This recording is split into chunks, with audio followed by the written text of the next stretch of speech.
ವಿದ್ಯಾರ್ಥಿ ಮಿತ್ರರೇ, ಎಲ್ಲರಿಗೂ ಬೆಳಗಿನ ಶುಭೋದಯಗಳು.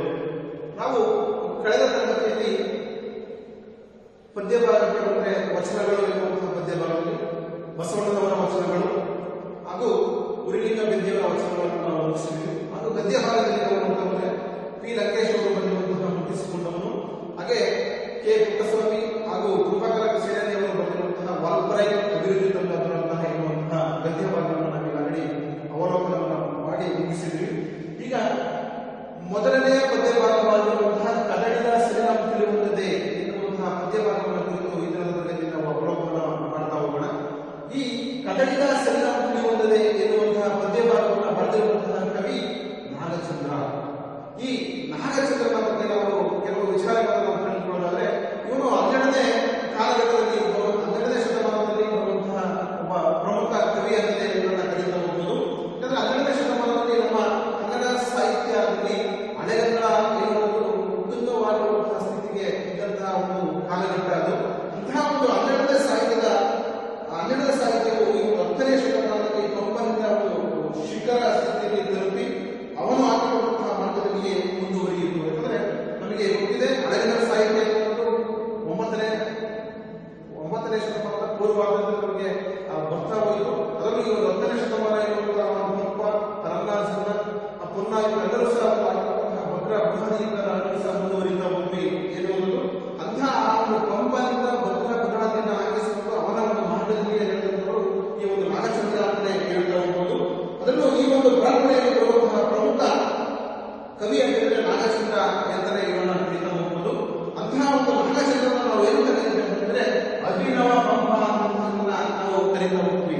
ಈ ಒಂದು ನಾಗಚಂದ್ರನ ಅಭಿನವ ಪಂಪ ಅಂದ್ರೆ ಅವನು ತಾನೇ ಕಳೆದುಕೊಂಡು ಏನ್ ಮಾಡಿದ್ರೆ ಈತ ಒಂದು 11ನೇ ಶತಮಾನದ ಒಂದು ಉತ್ತರಾರ್ಧ ಹಾಗೂ 12ನೇ ಶತಮಾನದ ಪೂರ್ವಾರ್ಧದಲ್ಲಿ ಜೀವಿಸಿದ್ದ. ಅದಕ್ಕೋಸ್ಕರ ಇವರು 11ನೇ ಶತಮಾನದ ಪೂರ್ವಾರ್ಧ, 12ನೇ ಶತಮಾನದ ಉತ್ತರಾರ್ಧ ಅಂತ ಹೇಳಿದ್ರೆ ಇವರು ಒಂದು 12ನೇ ಶತಮಾನದ ಕಾಲಘಟ್ಟದಲ್ಲಿ ಬದುಕಿದಂತಹ ಒಬ್ಬ ಕವಿ ಅಂತ ನಾವು ಇವನ್ನ ಕರೀತಾ ಹೋಗ್ಬೋದು ಎನ್ನುವಂಥದ್ದು. ಹಾಗೆ ಇವರ ಒಂದು ಸ್ಥಳ ಯಾವುದು ಅಂತಂದ್ರೆ ವಿಜಯಪುರ. ಇವನ ಒಂದು ಕಾಲಘಟ್ಟದ ಒಂದು ಸ್ಥಳ ವಿಜಯಪುರ, ಇಂದಿನ ಬಿಜಾಪುರ ಎನ್ನುವಂಥದ್ದು. ಅಂತಹ ಒಂದು ಬಿಜಾಪುರದಲ್ಲಿ ಇವನು ಬದುಕಿದ್ದ ಎನ್ನುವಂಥದ್ದು. ಹಾಗೆ ಅಲ್ಲಿನ ಒಂದು ಮಲ್ಲಿ ಜಿನೇಂದ್ರ ಬಸದಿಯನ್ನು ತಾನು ಕಟ್ಟಿಸಿದಾಗಿ ಕವಿಯೇ ಹೇಳಿಕೊಂಡಿದ್ದಾನೆ. ಈ ಒಂದು ನಾಗಚಂದ್ರರು ಏನು ಹೇಳಿಕೊಂಡಿದ್ದಾರೆ ಅಂತಂದ್ರೆ ಮಲ್ಲಿನಾಥ ಜಿನೇಂದ್ರ, ಮಲ್ಲಿ ಜಿನೇಂದ್ರ ಎನ್ನುವಂತಹ ಬಸದಿಯನ್ನು ತಾನೇ ಕಟ್ಟಿಸಿದ್ದೀನಿ ಅಂತ ಅವನು ಕವಿಗಳಲ್ಲಿ ಹೇಳಿಕೊಂಡಿದ್ದಾನೆ ಎನ್ನುವಂಥದ್ದು. ಹಾಗೆ ಈತನ ಗುರುಗಳು ಅಂದ್ರೆ ನಾಗಚಂದ್ರನ ಗುರುಗಳು ಯಾರು ಅಂದ್ರೆ ಬಾಲಚಂದ್ರ ಮೇಘಚಂದ್ರ ಇತಿಗಳು, ಬಾಲಚಂದ್ರ ಮೇಘಚಂದ್ರ ಇತಿಗಳು ಎನ್ನುವಂಥದ್ದು ಈ ಒಂದು ನಾಗಚಂದ್ರನ ಗುರುಗಳಾಗಿ ಕಾಣಿಸಿಕೊಳ್ತಾರೆ ಎನ್ನುವಂಥದ್ದು. ಹಾಗೆಯೇ ಈತ ಚಾಲುಕ್ಯ ಚಕ್ರವರ್ತಿಯಾದಂತಹ ನಾಗಡಿ ಸೋಮೇಶ್ವರನ ಆಸ್ಥಾನದಲ್ಲಿ ಆ ಒಂದು ಆಶ್ರಯವನ್ನು ಪಡೆದುಕೊಂಡು ಇದ್ದಾನಂತೆ ನಮಗೆ ಮಾಹಿತಿ ಲಭಿಸಿದೆ ಎನ್ನುವಂಥದ್ದು. ಹಾಗೆಯೇ ಈ ನಾಗಚಂದ್ರನ ಬರೆದಿರುವಂತಹ ಕೃತಿಗಳನ್ನು ನಾವು ಗಮನಿಸೋದಾದ್ರೆ ಇವನು ಪ್ರಮುಖವಾಗಿರುವಂತಹ 2 ಕೃತಿಗಳನ್ನ ಇವನು ಬರೆದಿರುವುದನ್ನು ನಾವು ನೋಡ್ತಾ ಹೋಗ್ಬೋದು. ಅದರಲ್ಲಿ ಮಲ್ಲಿನಾಥ ಪುರಾಣ, ಅದರಲ್ಲಿ ಈ ಒಂದು ಮಲ್ಲಿನಾಥ ಪುರಾಣ ಹಾಗೂ ರಾಮಚಂದ್ರ ಚರಿತ ಪುರಾಣ, ಮಲ್ಲಿನಾಥ ಪುರಾಣ ಮತ್ತು ರಾಮಚಂದ್ರ ಚರಿತ ಪುರಾಣ ಎನ್ನುವಂತಹ 2 ಚಂಪೂ ಕಾವ್ಯಗಳನ್ನ ಇರುವಂತ ನಾಗಚಂದ್ರ ಎನ್ನುವುದನ್ನು ಬರೆದಿದ್ದಾನೆ. ಚಂಪೂ ಕಾವ್ಯ ಅಂತ ಬಂದಿದೆ. ಗದ್ಯ ಪದ್ಯ ಮಿಶ್ರಿತವಾಗಿರುವಂತಹ ಕಾವ್ಯಗಳನ್ನ ಚಂಪೂ ಕಾವ್ಯಗಳು ಅಂತ ಕರೀತಾ ಹೋಗ್ತೀವಿ. ಅಂತಹ ಈ ಒಂದು ಮಲ್ಲಿನಾಥ ಪುರಾಣ, ರಾಮಚಂದ್ರ ಚರಿತ ಪುರಾಣ ಎನ್ನುವಂತಹ 2 ಚಂಪೂ ಪುರಾಣವನ್ನ ಇವನು ಬರೆದಿದ್ದಾನೆ ಎನ್ನುವಂಥದ್ದು. ಹಾಗೆಯೇ ಈ ಒಂದು ಮಲ್ಲಿನಾಥ ಪುರಾಣವು ಏನು ಅಂತಂದ್ರೆ 12ನೇ ತೀರ್ಥಂಕರನಾಗಿರುವಂತಹ ಈ ಮಲ್ಲಿನಾಥ ಪುರಾಣವು 12ನೇ ತೀರ್ಥಂಕರನಾಗಿರುವಂತಹ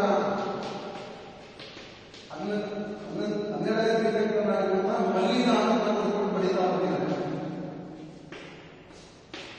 12ನೇ ತೀರ್ಥಂಕರನಾಗಿರುವಂತಹ ಮಲ್ಲಿನಾಥನ ಮಲ್ಲಿನಾಥ ಪುರಾಣದಲ್ಲಿ ಇವರು ಬರೀತಾ ಹೋಗಿದ್ದಾರೆ. ಆ ಒಂದು ಮಲ್ಲಿನಾಥನ ಕಥೆಯನ್ನ ಈ ಒಂದು ಮಲ್ಲಿನಾಥ ಪುರಾಣ ಎನ್ನುವುದು ಒಳಗೊಂಡಿದೆ ಎನ್ನುವಂಥದ್ದು.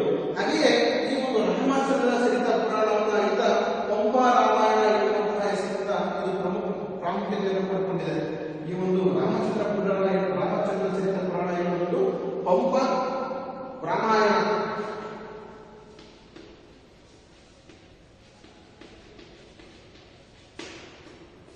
ಪಂಪ ರಾಮಾಯಣ ಎನ್ನುವಂತಹ ಹೆಸರಿನಿಂದಲೂ ಸಹ ಇದು ಪ್ರಸಿದ್ಧಿಯನ್ನು ಪಡೆದುಕೊಂಡಿದೆ ಎನ್ನುವುದು. ಹಾಗೆ ಇದು ಈ ಒಂದು ನಾಗಚಂದ್ರನಿಗೆ ಒಂದು ಕೀರ್ತಿಯನ್ನು ತಂದುಕೊಟ್ಟಿದೆ ಎನ್ನುವಂಥದ್ದು. ಹಾಗೆ ಇವನು ಭಾರತೀ ಕರ್ಣಪುರ, ಕವಿತಾ ಮನೋಹರ, ಸಾಹಿತ್ಯ ವಿದ್ಯಾಧರ, ಚತುರ ಕವಿ, ಜನಸ್ಥಾನ ಪ್ರದೀಪ, ಸೂಕ್ತಿ ಮುಕ್ತಾವಸಂತ ಮುಂತಾದ ಕೃತಿಗಳು ಈತನಿಗೆ ಇದ್ದಾವೆ ಎನ್ನುವಂಥದ್ದು.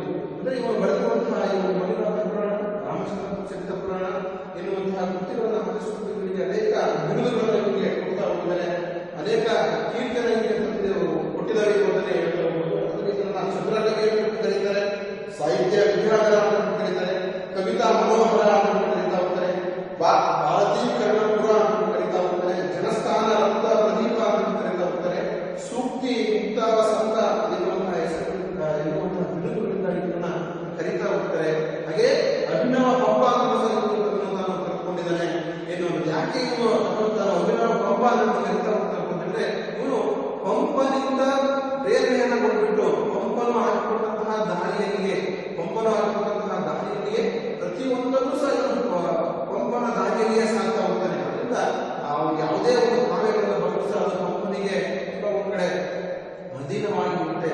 ಪಂಪನ ಮಾರ್ಗದಲ್ಲಿಯೇ ನಾನು ಬರೀತಾ ಹೋಗ್ತೇನೆ ಅನ್ನುವಂಥ ಮಾತನ್ನು ಹೇಳ್ತಾ ಹೋಗ್ತಾನೆ ಎನ್ನುವಂಥದ್ದು. ಹಾಗೆಯೇ ಇವನು ಬರೆದಿರುವಂತಹ ಈ ಒಂದು ರಾಮಚಂದ್ರ ಚರಿತ ಪುರಾಣದ ಬಗ್ಗೆ ನಾವು ಕೆಲವೊಂದು ವಿಚಾರಗಳನ್ನು ನಾವು ನೋಡೋದಾದ್ರೆ, ಈ ರಾಮಚಂದ್ರ ಚರಿತ ಪುರಾಣ ಎನ್ನುವುದು 16 ಆಶ್ವಾಸಗಳನ್ನ ಒಳಗೊಂಡಿರುವಂತಹ ಒಂದು ಕೃತಿ ಆಗಿದೆ ಎನ್ನುವಂಥದ್ದು. ಈ ರಾಮಚಂದ್ರ ಚರಿತ ಪುರಾಣ, ರಾಮಚಂದ್ರ ಚರಿತ ಪುರಾಣ ಎನ್ನುವುದು 16 ಆಶ್ವಾಸನೆಗಳನ್ನು ಒಳಗೊಂಡಿದೆ ಎನ್ನುವಂಥದ್ದು. 16 ಆಶ್ವಾಸನೆಗಳನ್ನು ಒಳಗೊಂಡಿರುವಂತಹ ಒಂದು ಪುರಾಣ ಅನ್ನುವಂತಹ ಒಂದು ಕಾವ್ಯ ಎನ್ನುವಂಥದ್ದು. ಅಂತಹ 16 ಆಶ್ವಾಸನೆಗಳಲ್ಲಿ ನಮಗೆ ಇರುವಂತಹ ಕನ್ನಡದ ಸಂಗತಿ ಹೊಂದಿದೆ ಎನ್ನುವಂತಹ ಪದ್ಯವಾದ 14ನೇ ಆಶ್ವಾಸನೆಯಿಂದ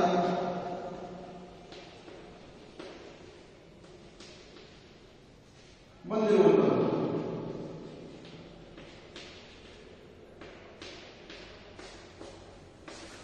ಈ ರಾಮಚಂದ್ರ ಚರಿತ ಪುರಾಣ ಎನ್ನುವುದು 16 ಆಶ್ವಾಸನೆಗಳನ್ನು ಒಳಗೊಂಡಿರುವಂಥದ್ದು. ಅಂತಹ 16 ಆಶ್ವಾಸನೆಗಳನ್ನು ಒಳಗೊಂಡಿರುವಂತಹ ರಾಮಚಂದ್ರ ಚರಿತ ಪುರಾಣ ಎನ್ನುವಂತಹ ಕಾವ್ಯದಲ್ಲಿ ನಮಗೆ ಈಗ ಬಂದಿರುವಂತಹ ಪದ್ಯ ಭಾಗ ಇದೆಯಲ್ಲ, ಕನ್ನಡದ ಸಂಗತಿ ಹೊಂದಿದೆ ಎನ್ನುವಂತಹ ಪದ್ಯ ಭಾಗ 14ನೇ ಆಶ್ವಾಸನೆಯಿಂದ ಇದನ್ನು ಆರಿಸಿಕೊಳ್ಳಲಾಗಿದೆ ಎನ್ನುವಂಥದ್ದು.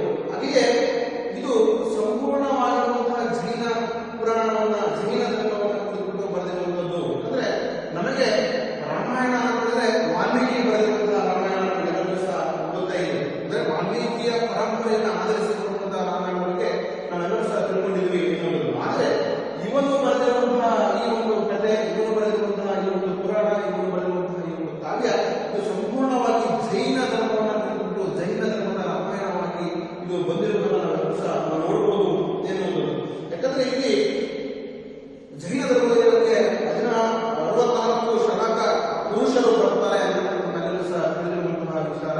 ಅಂತಹ 64 ಶಲಾಕ ಪುರುಷರಲ್ಲಿ ಅಂತಹ 64 ಶಲಾಕ ಪುರುಷರನ್ನ ಒಳಗೊಂಡಿರುವಂತಹ ನಮಗೆ ತಿಳಿದಿರುವುದು. ಅಂತಹ 64 ಶಲಾಕ ಪುರುಷರಲ್ಲಿ ಇಲ್ಲಿ ಬರುವಂತಹ ಈ ಒಂದು ಕಾವ್ಯದಲ್ಲಿ ಬರುವಂತಹ ರಾಮ, ಲಕ್ಷ್ಮಣ, ರಾವಣ ಇವು ಮೂವರು ಸಹ ಆ ಒಂದು ತ್ರಿಷಷ್ಟಿ ಶಲಾಕ ಪುರುಷರು ಕರೀತಾ ಹೋಗ್ತಾರಲ್ಲ, ಅಂತಹ ಒಂದು ತ್ರಿಷಷ್ಟಿ ಶಲಾಕ ಪುರುಷರು ಎನ್ನುವುದನ್ನ ಇಲ್ಲಿ ಕರೀತಾ ಹೋಗ್ತಾರೆ ಎನ್ನುವಂಥದ್ದು. ಹಾಗೆಯೇ ಈ ಒಂದು ಪ್ರಸ್ತುತ ಕದಡಿದ ಸಂಗಮ ತಿಳಿಯುತ್ತದೆ ಎನ್ನುವಂತಹ ಪದ್ಯವನ್ನು ನಾವಿಲ್ಲಿ ಸ್ವಲ್ಪ ಗಮನಿಸೋದಾದ್ರೆ, ಕದಡಿದ ಸಂಗಮ ತಿಳಿಯುತ್ತದೆ ಎನ್ನುವಂತಹ ಪ್ರಸ್ತುತ ಕಾವ್ಯವನ್ನು ರಾವಣನ ಮನಪರಿವರ್ತನೆಯನ್ನು ಕುರಿತು ಬರೆದ ಸಂದರ್ಭವನ್ನು ವರ್ಣಿಸುತ್ತದೆ. ಅಂದ್ರೆ ಈ ಒಂದು ಕದಡಿದ ಸಂಗಮ ತಿಳಿಯುತ್ತದೆ ಎನ್ನುವಂತಹ ಈ ಒಂದು ಕಾವ್ಯ ಭಾಗ ಇದೆಯಲ್ಲ, ಇದು ರಾವಣನ ಮನಪರಿವರ್ತನೆಯನ್ನ ಕುರಿತುಬಿಟ್ಟು, ಅಂದ್ರೆ ರಾವಣ ಯಾಕೆ ಮನಸ್ಸನ್ನ ಪರಿವರ್ತನೆ ಮಾಡಬೇಕಾಗುತ್ತೆ ಅಂದ್ರೆ ಅವನು ಸೀತೆಯನ್ನ ಅಪಹರಿಸಿಕೊಂಡು ಬರುವಂತಹ ಸಂದರ್ಭದಲ್ಲಿ ಇದೆಲ್ಲೂ ಸಹ ಮುಂದೆ ತಿಳಿತಾ ಹೋಗುತ್ತೆ. ಅಂತಹ ಒಂದು ರಾವಣನ ಮನ ಪರಿವರ್ತನೆ ಆಗುವಂತಹ ಸಂದರ್ಭವನ್ನು ಇಲ್ಲಿ ತಿಳಿಸ್ತಾ ಹೋಗುತ್ತೆ. ಇದನ್ನು ರಾಮಚಂದ್ರ ಚರಿತ ಪುರಾಣದ 14ನೇ ಆಶ್ವಾಸನೆಯನ್ನು ನಾವು ಆಯ್ದುಕೊಳ್ಳಲಾಗಿದೆ ಎನ್ನುವಂಥದ್ದು. ಹಾಗೆಯೇ ಇದು ಲೌಕಿಕ ಕಾವ್ಯದಂತೆ ಭಾಸವಾದರೂ ವಾಸ್ತವವಾಗಿಯೂ ಧಾರ್ಮಿಕ ಪುರಾಣ. ಅಂದ್ರೆ ಇದು ಒಂದು ವೈಯಕ್ತಿಕ ವಿಚಾರಗಳನ್ನು ಒಳಗೊಂಡಂತಹ ಒಂದು ಲೌಕಿಕ ಕಾವ್ಯ ಅಂತ ಅನಿಸ್ತಾ ಹೋಗ್ಬೋದು.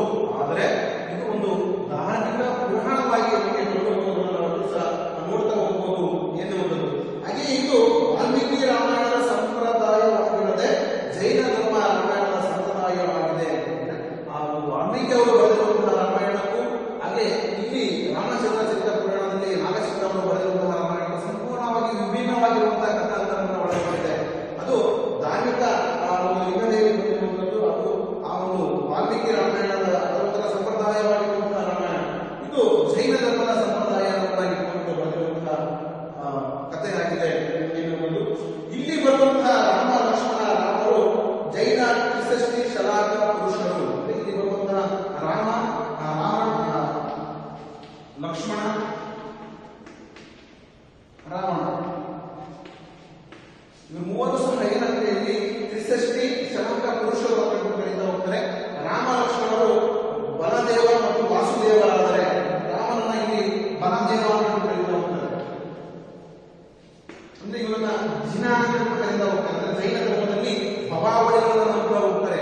ಅಂದ್ರೆ ಈ ಮೋಕ್ಷದಲ್ಲಿ ಮನುಷ್ಯ ಮೋಕ್ಷವನ್ನ ಸಾಧಿಸ್ತಾ ಇದೆ, ಇನ್ನೊಂದು ಜನ್ಮವನ್ನ ಭವಾವಳಿಗಳನ್ನು ಕರೀತಾರೆ. ಇನ್ನೊಂದು ಜನ್ಮಾಂತರದ ಮೂಲಕ ಮೋಕ್ಷವನ್ನು ಪಡೆಯಲಿಕ್ಕೆ ಬದಲಾಗಿರ್ತಾನೆ ಎನ್ನುವುದು. ಅಂತಹ ನೀವು ರಾಮನನ್ನ ಇಲ್ಲಿ ಬಲದೇವ ಅಂತ ಕರೀತಾ ಹೋಗ್ತಾರೆ. ಅವನು ಜಿನ ಅಂದ್ರೆ ಮೋಕ್ಷಕ್ಕೆ ಕೊನೆಯ ಹಂತದಲ್ಲಿ ಜಿನ ಅಂತ ಕರೀತಾ ಹೋಗ್ತಾರೆ. ಹಾಗೆ ಈ ಲಕ್ಷ್ಮಣನ ವಾಸುದೇವ ಅಂತ ಕರೀತಾ ಹೋಗ್ತಾರೆ. ಹಾಗೆ ರಾವಣನ ಪ್ರತಿ ವಾಸುದೇವ,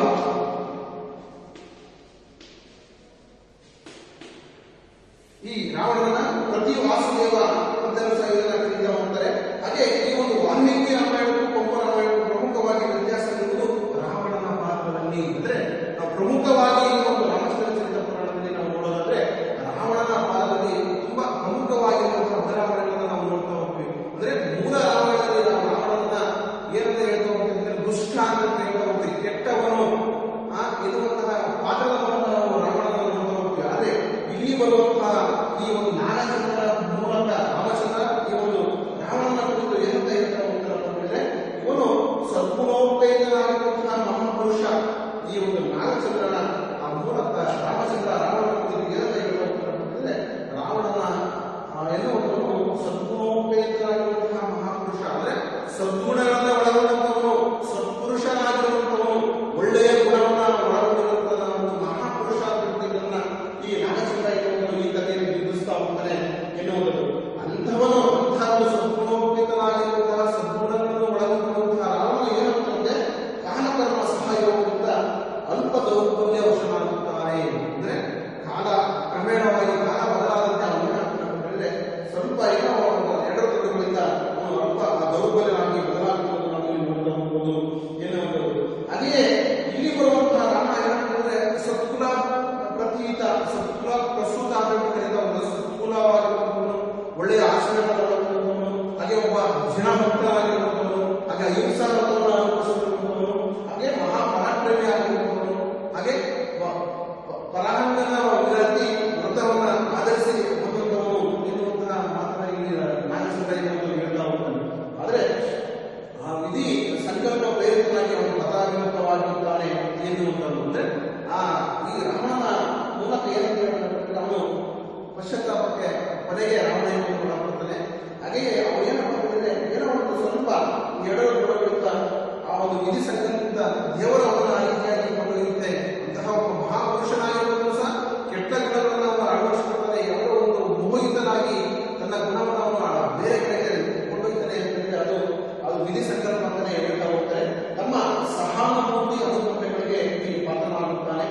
ಈ ರಾವಣ ಎನ್ನುವ ಸತ್ಕುಲ ಸೂತನಾಗಿರುವಂಥವನು, ಹಾಗೆ ಜಿನ ಭಕ್ತನಾಗಿರುವಂಥವನು, ಹಾಗೆ ಅಹಿಂಸಾರದ ಮಹಾಪರಾಕ್ರಮಿ ಆಗಿರುವಂಥವನು, ವಾಸ್ತವವಾಗಿ ಅವರ ಭಯಂಕರವಾಗಿರುವಂತಹ ರಾಕ್ಷಸನಲ್ಲ. ಅಂದ್ರೆ ಹಿಂದೆ ನಾವು ಮೂಲ ರಾಮಾಯಣದಲ್ಲಿ ನಾವು ವಾಲ್ಮೀಕಿ ರಾಮಾಯಣದಲ್ಲಿ ನೋಡುವಂಥದ್ದು ರಾಮನನ್ನ ರಾಕ್ಷಸ ಅಂತ ಕರೀತಾ ಹೋಗ್ತೀವಿ. ಆದ್ರೆ ಇಲ್ಲಿ ಅವನು ರಾಕ್ಷಸ ಅಲ್ಲಂತೆ, ಅವನು ಒಂದು ಸದ್ಗುಣಗಳನ್ನು ಒಳಗೊಂಡಂಥವನು, ಹಾಗೆ ಜಿನ ಭಕ್ತನಾಗಿರುವಂಥವನು, ಅಹಿಂಸಾರತವನ್ನ ಆಚರಿಸುವಂಥವನು ಎನ್ನುವಂಥವನು. ಹೀಗೆ ಅಂತಹ ಒಂದು ರಾವಣನನ್ನ ಇಲ್ಲಿ ನಾಗಚಂದ್ರ ಎನ್ನುವಂತಹ ಕಥೆಯಲ್ಲಿ ತೋರಿಸಲಿಕ್ಕೆ ಇಷ್ಟಪಡ್ತಾ ಇದ್ದಾರೆ ಎನ್ನುವಂಥದ್ದು. ಹಾಗೆಯೇ ಈ ರಾವಣ ಎನ್ನುವಂಥವನು ಪರಾಂಗನ ವಿರಾಟಿ ರಥವನ್ನ ಕೈ ಹಿಡಿದು ತನ್ನ ರಥವನ್ನ ಆಚರಣೆ ಮಾಡ್ತಾ ಇದ್ದಾನೆ. ಪರಾಂಗನ ವಿರಾಟಿ ರಥ ಅಂದ್ರೆ ಒಬ್ಬ ಹೆಣ್ಣನ್ನು ಬಿಟ್ಟು ಬೇರೆ ಎಲ್ಲ ಹೆಣ್ಣುಗಳನ್ನ ಕಣ್ಣೆತ್ತಿ ನೋಡದೇ ಇರುವಂಥದ್ದು, ಏಕಪತ್ನಿ ರಥಸ್ಥ ಅಂತ ಕರೀತಾ ಹೋಗಿಲ್ಲ. ಒಬ್ಬ ಹೆಣ್ಣನ್ನು ಬಿಟ್ಟು ಬೇರೆ ಯಾವುದೇ ಹೆಣ್ಣನ್ನು ಸಹ ಅವನು ಮೋಹಿತನಾಗುವಂತವಲ್ಲ ಅಂತ ಹೇಳ್ಬೋದು. ಆದ್ರೆ ನೀವು ಪ್ರಶ್ನೆ ಮಾಡಬಹುದು, ಇದು ಸಹ ರಾವಣ ಎನ್ನುವುದು ಏಕಪತ್ನಿ ರಥಸ್ಥ. ಹಾಗೆಯೇ ನೀವು ಪರಾಂಗನ ರಥವನ್ನು ಆಚರಣೆ ಮಾಡ್ತಿರುವಂಥದ್ದು ಹೇಗೆ ಅವನಿಗೆ ಸೀತೆಯ ಮೇಲೆ ಮೋಹ ಬಂದು ಹೇಗೆ ಅವನ ಸೀತೆಯ ಮೇಲೆ ಕಣ್ಣಾಗಿ ಕೇಳಬಹುದು. ಆದ್ರೆ ಅದನ್ನೇ ವಿಧಿ ಲಿಖಿತ ಅಂತ ಹೇಳ್ತಾ ಹೋಗ್ಬೋದು. ಅದನ್ನೇ ಈ ಒಂದು ನಾಗಚಂದ್ರ ಹೇಳಿಕೆ ಪ್ರಯತ್ನವನ್ನು ಮಾಡಿರುವುದು. ಹಾಗೆ ಅವನು ಅಂತಃಪುರದ ಹೆಣ್ಣುಗಳು ಅವನಿಗೆ ಒದಿದು ಬಂದವರೇ ನನ್ನ ಪರಮಕಾರವರಲ್ಲ.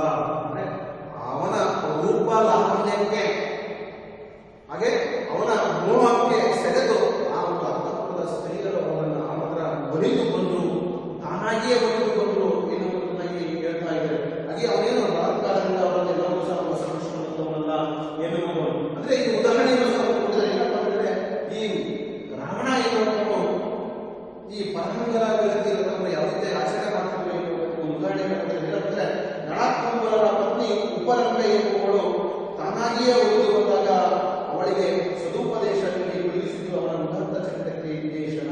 ಅಂದ್ರೆ ನಳಕುಂಬರರ ಪತ್ನಿ ಉಪರಂಬೆ ಎನ್ನುವಳು ಈ ರಾವಣನ ಮೋಹಕ್ಕೆ, ರಾವಣನ ರೂಪ ಲಾವಣ್ಯಕ್ಕೆ ಅವನ ಒಳಗಾಗಿ ಏನ್ ಮಾಡಿದ್ರೆ ಅವನ ಗಂಡನನ್ನ ಬಿಟ್ಟು ವಿವಾಹವಾಗಿದ್ದಂತಹ ಉಪರಂಬೆ ನಳಕುಂಬರರ ರಾಣಿಯಾಗಿದ್ದವಳು ಆ ಒಂದು ರಾವಣನ ಮೋಹಕ್ಕೆ ಸೆಳೆತವಾಗಿದ್ದರೆ ಅವನ ಆ ಒಂದು ರೂಪ ಲಾವಣ್ಯಕ್ಕೆ ಅವಳು ಒಳಗಾಗಿ ಏನ್ ಮಾಡಿದ್ರೆ ಅವರಿಗೆ ಉಳಿದು ಬಂದಿರ್ತಾರೆ, ಆಕೆ ಉಳಿದು ಬಂದು ಎನ್ನುವುದು. ಆದ್ರೆ ಆಕೆಯನ್ನ ಮನ ಪರಿವರ್ತಿಸಿ ಆಕೆಗೆ ಬುದ್ಧಿಯನ್ನ ಹೇಳಿ ಮತ್ತೆ ಆ ಒಂದು ಗಂಡನನ್ನ ಕಳಿಸಿಕೊಂಡು ಬಂದು ಇವನ ಒಂದು ಉದಾತ್ತ ಚರಿತ್ರಕ್ಕೆ ಒಂದು ನಿದರ್ಶನ ಅಂತ ಹೇಳ್ತಾ ಹೋಗುವುದು ಎನ್ನುವುದು.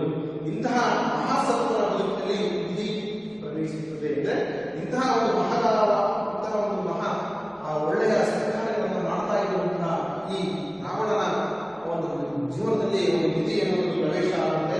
ಅದು ಅವನ ಒಂದು ಅಧಪತನಕ್ಕೂ ಸಹ. ಅಂದ್ರೆ ಮನುಷ್ಯ ಯಾವಾಗ ತನ್ನ ಒಂದು ಅಧಪತನ ಪ್ರಾರಂಭ ಆಗುತ್ತಾ ಬಂದರೆ ತಾನು ಮಾಡುತ್ತಿರುವಂತಹ ಒಳ್ಳೆಯ ಕಾರ್ಯಗಳನ್ನು ಬಿಟ್ಟು ಕೆಟ್ಟ ಕಾರ್ಯಗಳೇ ಗಮನ ಮಾಡಿಸಿದಾಗ ತನ್ನ ಬಗ್ಗೆ ಯೋಚಿಸದೆ ಕೇವಲ ಬರೀ ಅನಗ್ರಹಿಕೆ ಆಗಿರ್ಬೋದು, ಹಾಗೆ ಮೋಹ ಆಗಿರ್ಬೋದು, ಇದಕ್ಕೆ ಒಳಗಾದಾಗ ಏನಾಗುತ್ತೆ ಅಂತಂದ್ರೆ ಅಧಪತನಕ್ಕೆ ಒಳಗಾಗುತ್ತಾನೆ ಎನ್ನುವುದು. ಅಂತಹ ಒಂದು ಅಧಪತನಕ್ಕೆ ಇದು ಸಂಶೋಧನೆ ಹಿಂದೆಂದೂ ಪರಿಸ್ಥಿತಿಗೆ ಸೋಲದವನು ಯಾವುದೇ ನೋಡಿದ್ರು ಸಹ ಸೋಲ್ತಾ ಇರಲಿಲ್ಲ. ಅಂದ್ರೆ ಅಂತಃಪುರದ ಸ್ತ್ರೀಯರು ಸಹ ತಾನಾಗಿಯೇ ಅವನು ಬಂದ್ರೆ ಯಾರಿಗೂ ಸಹ ಅನಿಸುತ್ತಿರಲಿಲ್ಲ. ಆದ್ರೆ ಎಂದೂ ಸಹ ಪರಿಸ್ಥಿತಿಗೆ ಸೋಲದವನು ಏನ್ ಮಾಡ್ತಾರೆ ಈ ಒಂದು ಸೀತೆಯ ರೂಪ ಲಾವಣ್ಯಕ್ಕೆ ಏನಾಗ್ತದೆ ಮರಳಾಗ್ತಾನಂತೆ. ಇಂತಹ ಸೀತೆಯ ರೂಪ ಲಾವಣ್ಯಕ್ಕೆ ಮರಳಾಗ್ತಾನೆ. ಅವಳನ್ನ ಅಪಹರಣ ಮಾಡಿಸ್ತಾನೆ, ಅವಳನ್ನ ಅಪಹರಿಸುತ್ತಾನೆ, ಪ್ರಮಾದದಲ್ಲಿ ಸೆರೆ ಹಿಡಿಯುತ್ತಾನೆ. ಆಕೆಯನ್ನ ಅಪಹರಣ ಮಾಡಿಕೊಂಡು ಏನ್ ಮಾಡ್ತಾರೆ ಪ್ರಮಾದವನದಲ್ಲಿ ಸೆರೆಯನ್ನ ಇಡುತ್ತಾನೆ. ಇದಕ್ಕೂ ಸಹ ನಾವು ಗಮನಿಸಬಹುದು. ಹಿಂದೆ ನಮಗೆ ಮೂಲ ರಾಮಾಯಣದಲ್ಲಿ ಸೀತೆಯನ್ನ ರಾವಣ ಎನ್ನುವುದನ್ನು ಅಪಹರಿಸಿಕೊಂಡು ಬಂದು ಎಲ್ಲಿರ್ತಾನೆ ಅಂತಂದ್ರೆ ಅಶೋಕವನ ನಾವು ಹಿಂದೆ ನೋಡ್ತೀವಿ. ಹಿಂದೆ ನಾವು ಆ ಅಶೋಕವನದಲ್ಲಿ ಇಟ್ಟಿರುವಂತದ್ದನ್ನು ಸಹ ನೋಡ್ತಾ ಹೋಗ್ತೀವಿ. ಆದ್ರೆ ಇಲ್ಲಿ ರಾವಣ ಈ ನಾಗಚಂದ್ರನ ಈ ಒಂದು ರಾಮಚಂದ್ರ ಚರಿತ್ರದಲ್ಲಿ ಪ್ರಮಾದವನದಲ್ಲಿರ್ತಾನೆ. ಪ್ರಮಾದವನ ಹಿಂದಿನ ನೋಡಿದ್ರೆ ಅಶೋಕವನ. ಈ ಎರಡು ವ್ಯತ್ಯಾಸವನ್ನು ನಾವು ಗಮನಿಸಬೇಕಾಗಿದೆ. ಅಶೋಕವನದಲ್ಲಿ ವಾಲ್ಮೀಕಿ ರಾಮಾಯಣದಲ್ಲಿ ನಾವು ನೋಡಬಹುದು. ಆದರೆ ಇಲ್ಲಿ ಈ ರಾಮಚಂದ್ರ ಚರಿತ್ರದಲ್ಲಿ ಪ್ರಮಾದವನದಲ್ಲಿ ಸೀತೆಯನ್ನು ಅಪಹರಿಸಿಕೊಂಡು ಬಂದು ಇಡುವಂತನ್ನು ನೋಡ್ತಾರೆ. ಅಂತಹ ಒಂದು ಅಪಹರಿಸಿಕೊಂಡು ಬಂದು ಸೆರೆ ಇಡ್ತಾನೆ. ಅವಳನ್ನು ಒಲಿಸಿಕೊಳ್ಳಿಕ್ಕೆ ಪ್ರಯತ್ನವನ್ನು ಮಾಡ್ತಾನೆ. ಅವನು ತಾನು ಮಾಡಿದಂತಹ ಎಲ್ಲ ಪ್ರಯತ್ನಗಳಲ್ಲಿ ಸಹ ಅವನು ವಿಫಲರಾಗ್ತಾನೆ. ಯಾಕಂದ್ರೆ ಅಂತಹ ಆ ಸೀತೆಗೆ ಅವನು ಯಾವುದೇ ರೀತಿ ಮೋಹವನ್ನು ಮಾಡಿದ್ರು ಸಹ ಆ ಸೀತೆ ಎನ್ನುವುದು ಅವನಿಗೆ ಒಳಗಾಗುವುದಿಲ್ಲ. ಎಲ್ಲಾ ಪ್ರಯತ್ನಗಳಿಂದ ಆ ಸೀತೆಯನ್ನ ಒಲಿಸಿಕೊಳ್ಳಿಕ್ಕೆ ಅವನು ಪ್ರಯತ್ನವನ್ನು ಮಾಡ್ತಾನೆ. ಆಕೆಯ ಮೇಲೆ ಮನಸ್ಸುಂತಹ ರಾವಣ ನಾನಾ ರೀತಿಯಾಗಿರುವಂತಹ ಪ್ರಯೋಗಗಳನ್ನು ಮಾಡಲಿಕ್ಕೆ ಮುಂದಾಗ್ತಾನೆ. ಎಲ್ಲಾ ಪ್ರಯೋಗಗಳನ್ನು ಮಾಡಿದ್ರು ಸಹ ಸೀತೆ ರಾವಣನಿಗೆ ಒಲಿಲಿಲ್ಲ, ಅವನು ಒಲಿಸಿಕೊಳ್ಳಿಕ್ಕೂ ಸಹ ಆಗಲಿಲ್ಲ. ಅದರಿಂದ ಎಲ್ಲಾ ಪ್ರಯತ್ನಗಳಿಗೂ ಸಹ ವಿಫಲರಾಗ್ತಾನೆ. ಕೊನೆಗೆ ಮುಂದೆ ರಾಮ ಸೈನ್ಯ ಲಂಕೆಯನ್ನು ಹೊಂದುತ್ತದೆ. ವಿಜಯಕ್ಕಾಗಿ ರಾವಣ ಬಹುರೂಪಿಣಿ ವಿದ್ಯೆಯನ್ನು ಸಾಧಿಸಿದ ಜನಹಾರಗಳಲ್ಲಿ ಅರಣ್ಯ ಭಕ್ತಿಯಿಂದ ಪೂಜಾ ಭಕ್ತನಾಗುತ್ತಾನೆ. ಅಂದ್ರೆ ಈಗ ಆ ಒಂದು ಸೀತೆಯನ್ನ ವಶಪಡಿಸಿಕೊಳ್ಳಲಿಕ್ಕೆ ರಾವಣ ಇರುವುದರೆ ಆ ಒಂದು ಸೀತೆಯನ್ನ ಅಪಹರಣ ಮಾಡಿಕೊಂಡು ಹೋದಂತಹ ಆ ಒಂದು ರಾವಣನಿಂದ ಸೀತೆಯನ್ನ ರಕ್ಷಣೆ ಮಾಡಲಿಕ್ಕೆ ರಾವಣನು ಆ ಒಂದು ಕವಿ ಸೈನ್ಯದಿಂದ ಲಂಕೆಯನ್ನು ಮುತ್ತಿಗೆ ಹಾಕ್ತಾ ಇದ್ದಾನೆ. ಆ ಲಂಕೆಯಿಂದ ಮುತ್ತಿಗೆ ಹಾಕಿ ಸೀತೆಯನ್ನ ತನ್ನ ವಶಕ್ಕೆ ಪಡೆದುಕೊಳ್ಳಿಕ್ಕೆ ರಾಮ ಪ್ರಯತ್ನವನ್ನು ಮಾಡುತ್ತಿದ್ದಾನೆ. ಅದರ ಜೊತೆಯಲ್ಲಿ ಈ ರಾವಣ ಏನ್ ಮಾಡ್ತಿದ್ದಾನೆ ತನ್ನ ವಿಜಯಕ್ಕೋಸ್ಕರ, ತನ್ನ ಗೆಲುವಿಗೋಸ್ಕರ, ಸೀತೆಯನ್ನ ವಶಪಡಿಸಿಕೊಳ್ಳೋದಕ್ಕೋಸ್ಕರ ಏನ್ ಮಾಡ್ತಾರೆ ಶಾಂತಿ ಜಿನಭವನದಲ್ಲಿ ಅವರು ಏನ್ ಮಾಡ್ತಾರೆ ಅವನು ಅನನ್ಯ ಭಕ್ತಿಯಿಂದ ಪೂಜಾ ಭಕ್ತನಾಗಿ ಅವನು ವಿದ್ಯೆಯನ್ನು ವಶಪಡಿಸಿಕೊಳ್ಳಿಕ್ಕೆ ಪ್ರಯತ್ನವನ್ನು ಮಾಡ್ತಾನೆ. ಆ ವಿದ್ಯೆಯು ಪ್ರತ್ಯಕ್ಷವಾಗಿ ಏನಾಗುತ್ತಂದ್ರೆ ರಾಮ ಲಕ್ಷ್ಮಣರನ್ನು ಮಾತ್ರ ನಾವು ಕೊಲ್ಲಿಗಾಗಲು ನೀಡುತ್ತದೆ. ಅಂದ್ರೆ ಆ ಒಂದು ಶಾಂತಿ ಚಿನ್ನಭವನದಲ್ಲಿ ಅವನು ವಿದ್ಯೆಯನ್ನ ವಶಪಡಿಸಿಕೊಳ್ಳಿದ್ರೆ ಹೆಚ್ಚಿನದಾಗಿರುವಂತಹ ವಿದ್ಯೆಯನ್ನು ವಶಪಡಿಸಿಕೊಳ್ಳಿಕ್ಕೆ ಪ್ರಯತ್ನವನ್ನ ಮಾಡ್ತಾನೆ. ತಾನು ಯುದ್ಧದಲ್ಲಿ ಆ ಕಪಿ ಸೈನ್ಯವನ್ನ ಎದುರಿಸಲಿಕ್ಕೆ, ರಾಮ ಲಕ್ಷ್ಮಣರನ್ನ ಸೋಲಿಸಲಿಕ್ಕೆ ಪ್ರಮುಖವಾಗಿರುವಂತಹ ವಿದ್ಯೆಯನ್ನು ವಶಪಡಿಸಿಕೊಳ್ಳಿಕ್ಕೆ ಪ್ರಯತ್ನವನ್ನ ಮಾಡ್ತಾನೆ. ಆ ವಿದ್ಯೆಯನ್ನು ಸಹ ಅವನಿಗೆ ಪ್ರತ್ಯಕ್ಷ ಆಗುತ್ತೆ. ಅಂತಹ ಒಂದು ಶಾಂತಿ ಚಿನ್ನಭವನದಲ್ಲಿ ಕುರಿತಂತಹ ವಿದ್ಯೆಯನ್ನು ಸಹ ಪ್ರತ್ಯಕ್ಷ ಆಗಿ ರಾಮ ಲಕ್ಷ್ಮಣರನ್ನು ಬಿಟ್ಟು ಬೇರೆ ಯಾರು ಸಹ ಬದುಕಲಿಕ್ಕೆ ಬಿಡೋದಿಲ್ಲ ಅಂತ ಹೇಳ್ತಾರೆ. ಆದರೆ ರಾವಣನಿಗೆ ಬೇಕಾಗಿದ್ದೆ ರಾಮ ಲಕ್ಷ್ಮಣರನ್ನು ಕೊಡಲಿಕ್ಕೆ ಆ ಒಂದು ವಿದ್ಯೆಯನ್ನು ಪ್ರತ್ಯಕ್ಷವನ್ನು ಮಾಡಲಿಕ್ಕೆ ಪ್ರಯತ್ನವನ್ನು ಮಾಡ್ಕೊಳ್ತಾನೆ. ಆದರೆ ಅವರನ್ನು ಬಿಟ್ಟು ಬೇರೆ ಯಾರು ಸಹ ಕೊಡಲಿಕ್ಕೆ ಬಿಡೋದಿಲ್ಲ ಅಂತ ಹೇಳಿದಾಗ ಕೊನೆಗೂ ಸಹ ರಾವಣ ಅದೇ ಮುಂದೆ ಆ ಯುದ್ಧವನ್ನು ಮಾಡಲಿಕ್ಕೆ ಸಂದರ್ಭದಲ್ಲಾಗ್ತಾನೆ. ಅದಕ್ಕೂ ಮುನ್ನ ಸೀತೆಯನ್ನು ನೋಡಲು ಹೋಗುತ್ತಾನೆ. ಅಂದ್ರೆ ಅದಕ್ಕೂ ಇದಕ್ಕೂ ಮುನ್ನ ಅವನು ಸೀತೆಯನ್ನು ನೋಡಲಿಕ್ಕೆ ಹೋಗುವಂತಹ ಸಂದರ್ಭದಲ್ಲಿ ತನಗೆ ಬಹುರೂಪಿ ವಿದ್ಯೆ ಬಂದಿರುವುದನ್ನ ಅದರ ಸಹಾಯದಿಂದ ರಾಮಲಕ್ಷ್ಮಣರನ್ನು ಕೊಡುವುದಾಗಿ ಅಂದ್ರೆ ಎದುರಿಸ್ತಾನವನ್ನ ನೋಡು, ನನಗೆ ಬಹುರೂಪಿ ವಿದ್ಯೆ ಎನ್ನುವುದು ವಶವಾಗಿದೆ, ರಾಮ ಲಕ್ಷ್ಮಣರನ್ನು ನಾನು ಕೊಡ್ತೀನಿ, ಇವುಗಳನ್ನು ಬಲಿ ಎನ್ನುವಂತಹ ಮಾತನ್ನು ಹೇಳ್ತಾನೆ. ಆ ಒಂದು ದುಃಖದಿಂದ ಸೀತೆ ಎನ್ನುವುದು ಮೂರ್ಛಿತವಾಗಿ ಅಂದ್ರೆ ಮೂರ್ಛೆಯನ್ನು ತಪ್ಪಿ ಜನಕ್ಕೆ ಬೀಳ್ತಾಳೆ. ಇಂತಹ ಒಂದು ಸೀತೆಯ ಮನೋಭಾಗ್ಯ ಅವರ ದೀನಾವಸ್ಥೆಯನ್ನು ನೋಡಿದಂತಹ ರಾಮನ ಮನಸ್ಸು ಪರಿವರ್ತನೆಯನ್ನ ಮಾಡುತ್ತದೆ. ತನ್ನ ಅಹಂಕಾರಕ್ಕಾಗಿ ಅವರು ತೀವ್ರ ಪಶ್ಚಾತ್ತಾಪವನ್ನು ಪಡುತ್ತಾನೆ. ಸೀತೆಯ ಮೇಲಿನ ದುರ್ಮುಖವಾಗಿ ವಿಕೋದಯವಾಗುತ್ತದೆ, ವಿಭಕ್ತಿ ಎನಿಸುತ್ತದೆ. ಆತನು ಆತ್ಮಹತ್ಯೆ ಮಾಡಿರುವಂತಹ ಪರಿಶುದ್ಧ ಹೃದಯವಾಗುತ್ತಾನೆ. ಅಂದ್ರೆ ಅವನಿಗೆ ತಾನು ಮಾಡಿದಂತಹ ತಪ್ಪು ಅರಿವಾಗುತ್ತೆ. ಸೀತೆಯನ್ನು ಮೋಹಿಸುವಂತಹ ಅವನ ಅಬ್ಬರಿಸಿಕೊಂಡು ಹೋಗಲಿತ್ತು. ಯಾಕಂದ್ರೆ ಸೀತೆಗೆ ಆ ಒಂದು ರಾಮನ ಮೇಲೆ ಇದ್ದಂತಹ ಆ ಒಂದು ಭಕ್ತಿ, ಎಷ್ಟೇ ಆ ಒಂದು ಐಶ್ವರ್ಯ, ಅಂತಸ್ತು ಎಲ್ಲವನ್ನೂ ಸಹ ಸೀತೆಯನ್ನು ವಶಪಡಿಸಲಿಕ್ಕೆ ಆಗುವುದಿಲ್ಲ. ಅದರಿಂದ ಕೊನೆಗೆ ಅವರು ಏನು ಮಾಡಬೇಕಂದ್ರೆ ಇಲ್ಲೋ ಒಂದು ಕಡೆ ವಿರಕ್ತಿಯನ್ನು ತಂದು ಆ ಸೀತೆಯನ್ನು ಮತ್ತೆ ರಾಮನಿಗೆ ಓಡಿಸಲಿಕ್ಕೆ ಪ್ರಯತ್ನ ಮಾಡ್ತಾನೆ ಎನ್ನುವುದು ಈ ಒಂದು ಪದ್ಯಭಾಗದ ಕೊನೆಗೆ ನಮಗೆ ತಿಳಿಸ್ತಾ ಹೋಗುತ್ತೆ. ಎನ್ನುವುದು ಈ ಪದ್ಯಭಾಗ ನಮಗೆ ಆರಂಭವಾಗುವ ಮುಂಚೆ ಕೆಲವೊಂದು ವಿಚಾರಗಳನ್ನು ತಿಳ್ಕೊಳ್ಬೇಕಾಗುತ್ತೆ. ಈ ರಾವಣ ಎನ್ನುವಂಥವನು ಏಕಪದ ಅಂದ್ರೆ ಈ ಪರಾಂಗನ ವಿರತಿ ವ್ರತವನ್ನು ಆಚರಣೆ ಆಗಿರುವಂಥವನು ಎನ್ನುವುದನ್ನು ಸಾಧ್ಯಪಡಿದ್ವಿ.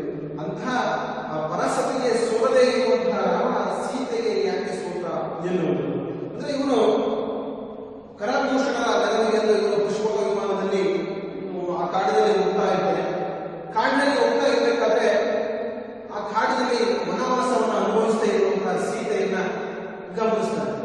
ಆ ಸೀತೆಯನ್ನ ಗಮನಿಸಿದಂತಹ ಎಂದೂ ಪರಸತಿಗೆ ಸೋಲದೇ ಇರುವಂತಹ ರಾವಣ ಸೀತೆಯನ್ನ ನೋಡಿದಾಗ ಎಲ್ಲೋ ಒಂದು ಕಡೆ ಆಕೆಯ ಮೇಲೆ ಅವನ ಮನಸ್ಸು ಹಾರಿ ಹೋಗುತ್ತೆ. ಎಲ್ಲೋ ಒಂದು ಕಡೆ ಆಕೆಯ ಆಕೆಯ ಒಂದು ಸೌಂದರ್ಯಕ್ಕೆ ಮರಳಾಗ್ತಾನೆ. ಆಕೆಯನ್ನು ವಶಪಡಿಸಿಕೊಳ್ಬೇಕು ಅಂತ ಇದು ಮಾಡ್ತಾನೆ. ಆಕೆಯ ಒಂದು ರೂಪ ಲಾವಣ್ಯಕ್ಕೆ ಮಾರುವಾಗಿ ಏನ್ ಮಾಡಬೇಕು, ತನ್ನ ವ್ಯಕ್ತಿತ್ವವನ್ನು ಅಧೋಗತಿಗೆ ಅವನು ಇಳಿಸಿಕೊಂಡ ಎನ್ನುವಂಥದ್ದು ಒಂದು ವಿಧಿಲಿಖಿತ ಅಂತಾನೆ ಹೇಳ್ತಾ ಹೋಗ್ಬೋದು. ಅಂತಹ ಒಂದು ಸೀತೆಯನ್ನ ಅಪಹರಣವನ್ನು ಮಾಡಿಕೊಂಡ್ಬಿಟ್ಟು ಅಪಹರಿಸಿಕೊಂಡು ಒಂದು ಪ್ರಮಾದವದಲ್ಲಿ ಇಟ್ಟು ಆ ಒಂದು ಪ್ರಮಾದವದಲ್ಲಿ ಇಟ್ಟು ನಂತರ ಅವನು ವಿದ್ಯೆಯನ್ನ ಅಂದ್ರೆ ಆ ಒಂದು ರಾಮ ಲಕ್ಷ್ಮಣನ ಕೊಲ್ಲಿಕ್ಕೆ ವಿದ್ಯೆಯನ್ನ ಅವನು ಪ್ರತ್ಯಕ್ಷವಾಗಿ ವಶಪಡಿಸಿಕೊಳ್ಳೋದಕ್ಕೋಸ್ಕರ ಅವನು ಶಾಂತಿ ಜಿನ್ನಭವನದಲ್ಲಿ ಅಂದ್ರೆ ಇದು ಜೈನ ಹಿನ್ನೆಲೆಯಲ್ಲಿ ಬಂದಿರುವಂತಹ ಕಾವ್ಯ ಅಂತ ಹೇಳ್ತಾ ಹೋಗ್ತೀವಿ. ಆ ಒಂದು ಜೈನ ಧರ್ಮದಲ್ಲಿ ಬರುವಂತಹ ಶಾಂತಿ ಜಿನ್ನಮಲಯ ಶಾಂತಿ ಜಿನ್ನಭವನವನ್ನು ಅವನು ಶಾಂತಿ ಜಿನ್ನಭವನದಲ್ಲಿ ಕುಳಿತುಕೊಂಡು ಆ ಒಂದು ವಿದ್ಯೆಯನ್ನ ವಶಪಡಿಸಿಕೊಳ್ಳಿಕ್ಕೆ ಪ್ರಯತ್ನ ಮಾಡ್ತಾ ಇರುವಂತಹ ಸಂದರ್ಭದಿಂದ ಈ ಒಂದು ಕವಿತೆ ಒಂದು ಪ್ರಾರಂಭವಾಗುತ್ತೆ. ಈ ಒಂದು ಕವಿತೆ ಹೆಸರನ್ನು ನಾವು ಗಮನಿಸಬೇಕಾಗುತ್ತೆ. ಕದಡಿದ ಸಲಿಲಂ. ಕದಡಿದ ಅಂದ್ರೆ ಕಲುಷಿತವಾಗಿರುವಂತಹ, ಸಲಿಲಂ ಅಂದ್ರೆ ನೀರು ದ್ರವ್ಯ, ಕಲುಷಿತವಾಗಿರುವಂತಹ ನೀರು ತಿಳಿಯುವಂತೆ ಅಂದ್ರೆ ಅಂತಹ ಒಂದು ಕಲುಷಿತವಾಗಿರುವಂತಹ ಕೆಸರಿನಂತಹ ನೀರು ತಿಳಿಯಾಗುವಂತೆ ಆ ಒಂದು ಕೆಸರಿನಂತಹ ರಾವಣನ ಮನಸ್ಸು, ಆ ಒಂದು ಕಲುಷಿತವಾಗಿರುವಂತಹ ರಾವಣನ ಮನಸ್ಸು ಬದಲಾವಣೆ ಆಗುವಂತಹ ಈ ಒಂದು ಕವಿತೆಯಲ್ಲಿ ಒಂದು ಕವಿತೆಯಲ್ಲಿ ನಾಗೇಶ್ವರ ತಿಳಿಸಲಿಕ್ಕೆ ಪ್ರಯತ್ನವನ್ನು ಮಾಡಿದ್ದಾನೆ ಎನ್ನುವುದು. ಇಲ್ಲಿ ನೋಡಿ ಕೆಲವೊಂದು ವಿಚಾರಗಳನ್ನು ತಿಳಿಸಿದ್ದಾರೆ. ಇಲ್ಲಿ ನಾಗೇಶ್ವರ ಎನ್ನುವುದು ಮಾನವತೆ ಮತ್ತು ದಾನವತೆಗಳೆರಡಕ್ಕೂ ಅವನ ಆಂತರ್ಯದಲ್ಲಿ ಜಾಗವಿದೆ. ಮನುಷ್ಯನ ಆಂತರ್ಯ, ಮನುಷ್ಯನ ಒಳಗೆ ಒಳ್ಳೆಯದಕ್ಕೂ ಜಾಗ ಇದೆ, ಕೆಟ್ಟದಕ್ಕೂ ಜಾಗ ಇದೆ. ಒಳ್ಳೆಯ ವ್ಯಕ್ತಿಗಳನ್ನು ನೋಡ್ತಾ ಇದ್ವಿ, ಕೆಟ್ಟ ವ್ಯಕ್ತಿಗಳನ್ನು ನೋಡ್ತಾ ಇದ್ವಿ. ಶ್ರೇಷ್ಠ ವ್ಯಕ್ತಿಗಳು ಸಹ ಶ್ರೇಷ್ಠ ಉದಾತ್ತವಾಗಿರುವಂತಹ ಗುಣಗಳನ್ನು ಅಳವಡಿಸಿಕೊಂಡು ಉನ್ನತವಾಗಿರುವಂತಹ ಸ್ಥಾನಕ್ಕೆ ಇರುವುದನ್ನು ನೋಡಿದ್ವಿ. ಅದೇ ಶ್ರೇಷ್ಠ ವ್ಯಕ್ತಿಗಳು ಅಂತ ಎನಿಸಿಕೊಂಡವರು ಕೆಲವೊಂದು ಇಂತಹ ದುಷ್ಟ ಇಂತಹ ಯಾವುದೋ ಕೆಲವೊಂದು ಗುಣಗಳನ್ನ ಭೂಮಿಗಾಗಿರ್ಬೋದು, ಹಾಗೆ ಬೇರೆ ಅವರ ಹೆಣ್ಣಿಗಾಗಿರ್ಬೋದು, ಹೆಣ್ಣಿಗಾಗಿ ಸೋತು ತನ್ನ ಅಧಃಪತವನ್ನು ಹೊಂದಿರುವಂಥದ್ದು ಸಹ ನಾವು ನೋಡಿದ್ವಿ. ಅಂತಹ ಎರಡೂ ಸಹ ಮನುಷ್ಯನ ಆಂತರ್ಯದಲ್ಲೇ ಇದೆ ಎನ್ನುವಂಥದ್ದು. ಅವನತಿ ಉನ್ನತಿಗಳೆರಡೂ ಸಹ ಅವನ ನಡೆಯನ್ನು ಅವಲಂಬಿಸುತ್ತದೆ. ಈಗ ನಾವು ಅವನತಿಯನ್ನು ಹೊಂದಬೇಕು, ನಾವು ಉನ್ನತಿಯನ್ನು ಹೊಂದಬೇಕು ಅಂತಂದ್ರೆ ಎರಡೂ ಸಹ ನಮ್ಮ ನಡೆಯ ಮೇಲೆ, ನಮ್ಮ ವ್ಯಕ್ತಿತ್ವದ ಮೇಲೆ ನಿಂತಿರುತ್ತೆ ಎನ್ನುವಂಥದ್ದು. ಒಂದು ಒಳ್ಳೆಯ ದಾರಿಯಲ್ಲಿ ಒಂದು ಉನ್ನತವಾಗಿರುವಂತಹ ಒಂದು ಏನಾಗಿ ಇರ್ತೀವಿ. ಹಾಗೆ ನಾವೇನಾದ್ರೂ ಕೆಟ್ಟ ಕಾರ್ಯಗಳ ಕಡೆ ನಾವು ಗಮನವನ್ನು ಹರಿಸ್ತಾ ಹೋದ್ರೆ ನಮ್ಮ ಅವನತಿ ನಾವೇ ಹಾಗೆ ಎನ್ನುವಂಥದ್ದು. ಅಂತಹ ಉನ್ನತ ಶಿಖರದಲ್ಲಿರುವಂತಹ ಅವನತಿಗೆ ಸೇರಿದವರಲ್ಲ. ಅಂದ್ರೆ ನಾವು ಮಾಡುವಂತಹ ಕೆಟ್ಟ ಕಾರ್ಯಗಳಿಂದ ಉನ್ನತವಾಗಿರುವಂತಹ ವ್ಯಕ್ತಿಗಳು ದಪ್ಪನೆ ಕೆಳಗೆ ಬಿದ್ದು ಅವನತಿಯನ್ನು ನಾವು ನೋಡಿದ್ದೇವೆ. ಅದೇ ಕೆಳಗೆ ಇರುವಂತಹ ವ್ಯಕ್ತಿಗಳು ಉನ್ನತವಾಗಿರುವಂತಹ ಗುಣಗಳನ್ನು ತನ್ನ ಜೀವನದಲ್ಲಿ ಅಳವಡಿಸಿಕೊಂಡು ಉನ್ನತವಾಗಿರುವಂತಹ ಹುದ್ದೆ ನೋಡಿರುವುದು ಸಹ ನಾವು ನೋಡಿದ್ದೇವೆ. ಎಲ್ಲವೂ ಸಹ ಮನುಷ್ಯನ ಆಂತರ್ಯದಲ್ಲಿ ಇದೆ ಎನ್ನುವುದು. ಕೇವಲ ರಾವಣ ಆ ಒಂದು ವನದಲ್ಲಿ, ಆ ಒಂದು ಕಾಡಿನಲ್ಲಿ ಸೀತೆಯನ್ನು ನೋಡಿ ಮೈಮರೆತ ಸಂದರ್ಭದಲ್ಲಿ ಅವನ ಅವನತಿಗೆ ಬಂದ ಉನ್ನತವಾಗಿದ್ದವನು ಸದ್ಗುಣೋಪಿತನಾಗಿರುವಂತಹ ರಾವಣ ಆ ಸೀತೆಯನ್ನ ಕಾಡಿನಲ್ಲಿ ನೋಡಿ ಅವಳ ರೂಪ ಲಾವಣ್ಯಕ್ಕೆ ಒಳಗಾಗ್ತಾನೆ. ಕೇವಲ ಒಂದು ಕ್ಷಣ ಅವನು ಮೈಮರೆತ ಅಷ್ಟೇ. ಒಂದು ಕ್ಷಣ ಮೈಮರೆತಂತಹ ಸೀತೆಯನ್ನ ಅಪಹರಣ ಮಾಡಿಸಿಕೊಂಡವನು ಅವನು ತನಗೆ ಅರಿವಿಲ್ಲದಂತೆಯೇ ಏನಾಗ್ತಾನೆ ತನ್ನ ಅವನತಿಯನ್ನು ತಾನೇ ನೋಡಿಕೊಂಡ ರಾವಣ ಎನ್ನುವಂಥವನು. ಹೀಗೆ ಈ ಒಂದು ಕೊನೆಗೆ ಅವನಿಗೆ ಅರಿವಾಗುತ್ತವನಿಗೆ ರಾವಣನಿಗೆ ನಾನು ಮಾಡಿರುವಂಥದ್ದು ತಪ್ಪು ಅಂತ ಬಿಟ್ಟು ಕೊನೆಗೆ ಆ ಒಂದು ರಾವಣನಿಗೆ ಒಪ್ಪಿಸಬೇಕು ಎನ್ನುವಂತಹ ಮನಪರಿವರ್ತನೆಗೂ ಸಹ ಅದು ಕಾರಣ ಆಗುತ್ತೆ.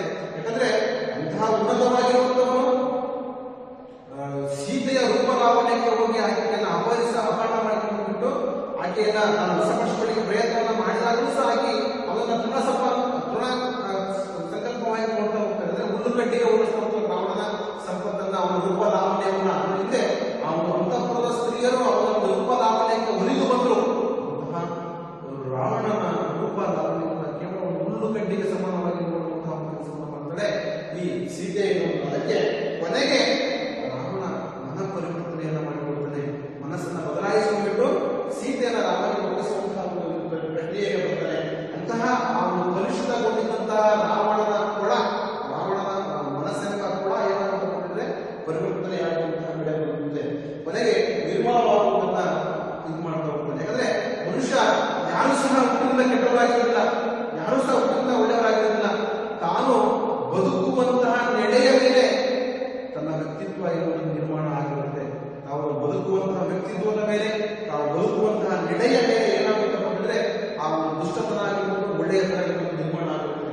ಕಡೆಯ ತನಕನೂ ಸಹ ಯಾರೂ ಸಹ ಒಳ್ಳೆಯವರಾಗಿರಲಿಲ್ಲ, ಯಾರೂ ಸಹ ಕೆಟ್ಟವರಾಗಿರಲಿಲ್ಲ. ಸಂದರ್ಭ ಅವರ ಕೆಟ್ಟವರು ಮಾಡುತ್ತೆ. ಆ ಕ್ಷಣವನ್ನು ಅರಿತು ಬದಲಾಗಬೇಕು. ಅಂದ್ರೆ ಬದಲಾವಣೆ ಅರಿವು ಸಹ ಅನಿವಾರ್ಯತೆ ಇದೆ.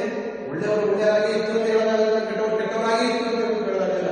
ಕೆಲವೊಂದು ಸಂದರ್ಭದಲ್ಲಿ ಕೆಟ್ಟವರಾಗಬೇಕಾಗುತ್ತೆ. ಆ ಕೆಟ್ಟತನವನ್ನು ನಾವು ಮರೆತು ಒಳ್ಳೆಯವರಾಗಿ ಬದಲಾಗಬೇಕಾಗಿದೆ. ಆ ಒಂದು ಸ್ವಲ್ಪ ಕ್ಷಣ ಮರೆತಂತಹ ರಾವಣ ಎನ್ನುವನು ಸೀತೆಯನ್ನ ಅಪಹರಣ ಮಾಡಿಕೊಂಡು ತನ್ನ ಅಧಃಪತನಕ್ಕೆ ಕಾರಣ ಆದ.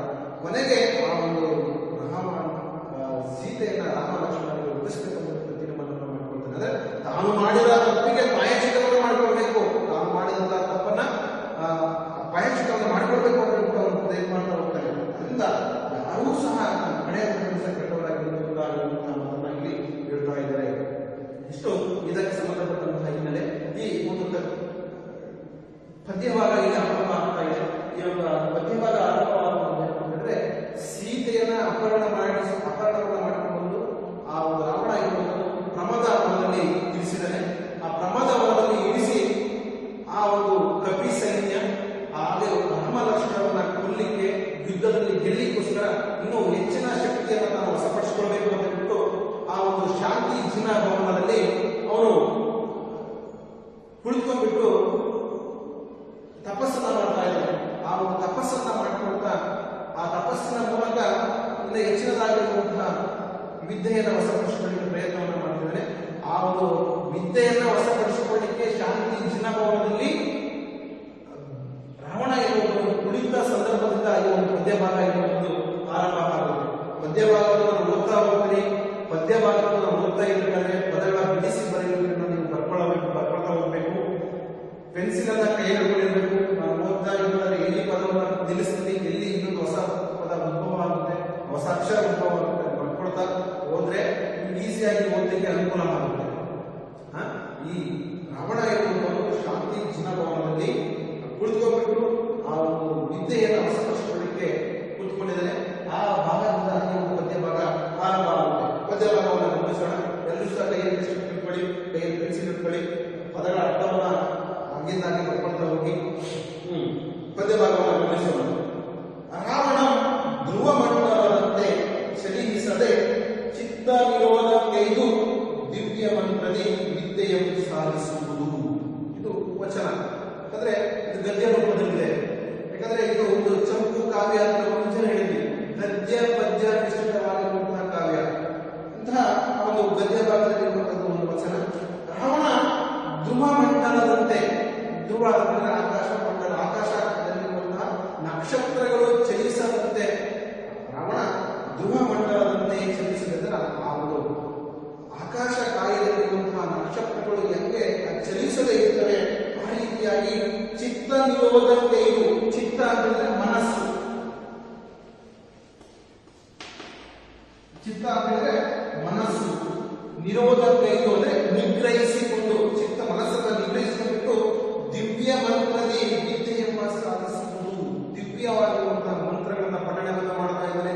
ದಿವ್ಯವಾಗಿರುವಂತಹ ಮಂತ್ರವನ್ನು ಪಠಿಸ್ತಾ ಆ ಒಂದು ವಿದ್ಯೆಯನ್ನು ಅವರು ಸಾಧಿಸಲಿಕ್ಕೆ ಪ್ರಯತ್ನವನ್ನ ಮಾಡ್ತಾ ಇದ್ದಾರೆ ಈ ರಾವಣ ಎನ್ನುವುದು. ಇನ್ನೊಂದ್ಸರಿ ಓದ್ಕೊಳ್ಳಿ. ರಾವಣ ಧ್ರುವ ಮಂಡಲದಂತೆ ಚಲಿಸದೆ ಚಿತ್ತ ನಿರೋಧಕ್ಕೈದು ದಿವ್ಯ ಮಂತ್ರದಿ ವಿದ್ಯೆಯನ್ನು ಸಾಧಿಸುವುದು. ಅಂದ್ರೆ ಆ ಒಂದು ರಾವಣ ಎನ್ನುವುದು ಧ್ರುವ ಮಂಡಲದಂತೆ, ಆಕಾಶದಲ್ಲಿ ನಕ್ಷತ್ರಗಳು ಹೇಗೆ ಚಲಿಸದೆ ಒಂದೇ ಕಡೆ ತನ್ನನ್ನು ತಾನು ನಿಗ್ರಹಿಸಿಕೊಂಡು ನಿಂತ್ಕೊಂಡಿರ್ತಾವೋ ಹಾಗೆ ರಾವಣನ ಮನಸ್ಸನ್ನ ರಾವಣ ಎನ್ನುವುದು ನಿಗ್ರಹಿಸಿಕೊಂಡ್ಬಿಟ್ಟು ಆ ಕಡೆ ಈ ಕಡೆ ಚಲಿಸದೆ ನಿಗ್ರಹಿಸಿಕೊಂಡು ಏನ್ ಮಾಡ್ತಾ ಇದ್ದಾರೆ, ದಿವ್ಯವಾಗಿರುವಂತಹ ಮಂತ್ರಗಳನ್ನ ಪಠಣೆಯನ್ನ ಮಾಡ್ತಾ ಆ ಒಂದು ವಿದ್ಯೆಯನ್ನ ಸಾಧಿಸ್ತಾ ಇದ್ದಾನೆ ರಾವಣ ಎನ್ನುವುದು. ಇಷ್ಟು. ನೆಕ್ಸ್ಟ್ ಪದ್ಯ ಗಮನಿಸಿ. ಪೊಸಗಾರ ಸುಳ್ಳ ಮಸಕನನ್ನು ಅಸಕಳಿದು ಮೃತಾಂತ ಜಿಹ್ವೆ ಕೊಡಗಲಿಸುವವೋ ಬೆಸಸೆಂದು ಕರಂ ಅರ್ಪಿಸಿ ಸನ್ನಿಧವಾಯಿತು ವಿದ್ಯೆ ರಾವಣ ನುಡಿಯೋಳ್. ನೋಡಿ ಏನಾಯ್ತಪ್ಪ ಅಂದ್ರೆ, ರಾವಣ ಆ ಒಂದು ಶಾಂತಿ ಜಿನಭವನದಲ್ಲಿ ಆ ಒಂದು ನಕ್ಷತ್ರಗಳು ಹೇಗೆ ಒಂದು ಧ್ರುವ ಮಂಡಲದಲ್ಲಿ ಇರ್ತವೋ ಹಾಗೆ ತನ್ನ ಮನಸ್ಸನ್ನ ನಿಗ್ರಹಿಸಿಕೊಂಡ್ಬಿಟ್ಟು ಆ ಕಡೆ ಈ ಕಡೆ ಚಂಚಲವಾಗಿರುವಂತಹ ಮನಸ್ಸನ್ನ ನಿಗ್ರಹಿಸಿಕೊಂಡ್ಬಿಟ್ಟು ಆ ಒಂದು ದಿವ್ಯ ಮಂತ್ರದಿಂದ ಆ ಒಂದು ವಿದ್ಯೆಯನ್ನು ವಶಪಡಿಸಿಕೊಳ್ಳಲಿಕ್ಕೆ ಪ್ರಯತ್ನವನ್ನು ಮಾಡ್ತಿದ್ದಾನೆ. ಅಂತಹ ಒಂದು ವಶಪಡಿಸಿಕೊಂಡಂತಹ ವಿದ್ಯೆ ಯಾವ ರೀತಿಯಾಗಿ ಅವರ ಮುಂದೆ ಒಂದು ಉದ್ಭವ ಆಯಿತು ಎನ್ನುವುದನ್ನು ಇಲ್ಲಿ ಎರಡನೇ ಹಂತದಲ್ಲಿ ಹೇಳ್ತಾ ಇದ್ದಾರೆ. ಹೊಸಗಾರ ಸಿಲ್ಲ ಮಸಕನಂ ಅಸಕಳಿದು ಕೃತಾಂತ ದಿವ್ಯೆ ಒಡಕಲಿಸುವವೋ ಬೆಸಸೆಂದು ಕರಂ ಅರ್ಪಿಸಿ ಸನ್ನಿಧವಾಯಿತು ವಿದ್ಯೆ ರಾವಣ ನುಡಿಯೋಳು. ಹೊಸಗಾರ, ಹೊಸ ಅಂದ್ರೆ ಹೊಸ,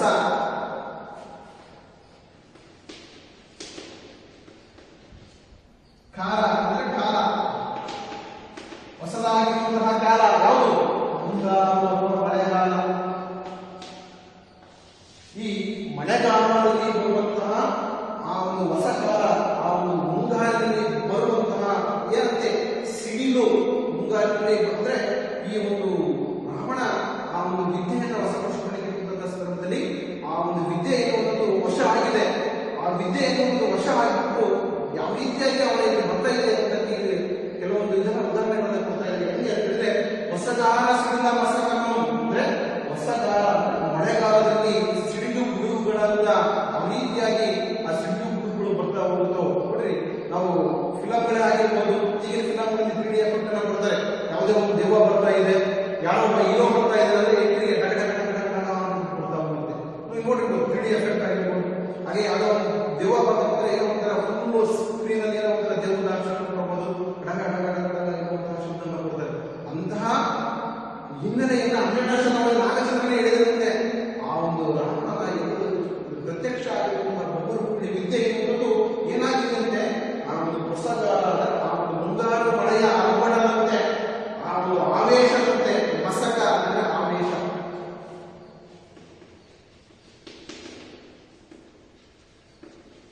ಆವೇಶ ಅರ್ಪಣ, ಆ ಮುಂಗಾರು ಮಳೆಯ ಆವೇಶದಂತೆ ಅರ್ಪಣದಂತೆ ಏನಾಗ್ತಿದೆ ಅಂತಂದ್ರೆ ಅಸಕ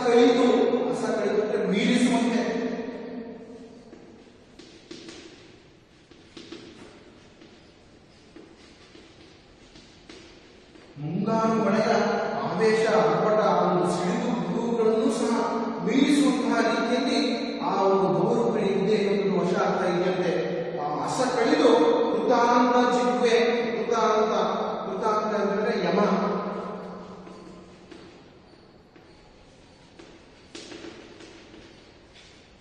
ಜಿಗ್ವೆ ಅಂತಂದ್ರೆ ನಾಲಿಗೆ,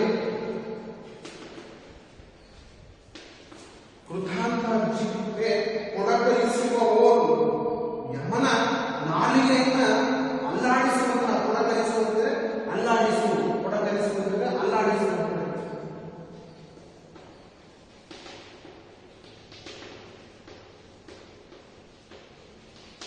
ಆ ಒಂದು ಯಮನ ನಾಲಿಗೆಯನ್ನು ಸಹ ಅಲ್ಲಾಡಿಸುವಂತಹ ರೀತಿಯಲ್ಲಿ ಆ ಒಂದು ವಿದ್ಯೆ ಒಂದು ರಾವಣನ ಇದರಲ್ಲಿ ಬರ್ತಾ ಇದೆಯಂತೆ. ಬಂದು ಏನ್ ಮಾಡ್ತಾ ಇದೆಯಂತೆ, ಬೆಸಸೆಂದು, ಬೆಸಸು ಅಂದ್ರೆ ಆಜ್ಞಾಪಿಸು,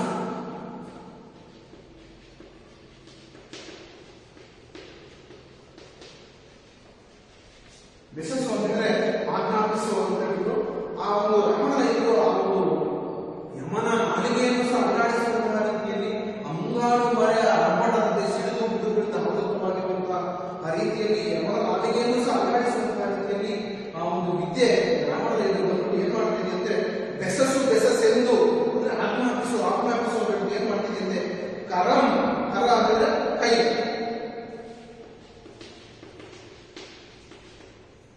ಕರಂ ಅರ್ಪಿಸಿ ಅಂದ್ರೆ ಕೈಯನ್ನ ಚಾಚ್ಕೊಂಡು ಬರ್ತಾ ಇದೆಯಂತೆ.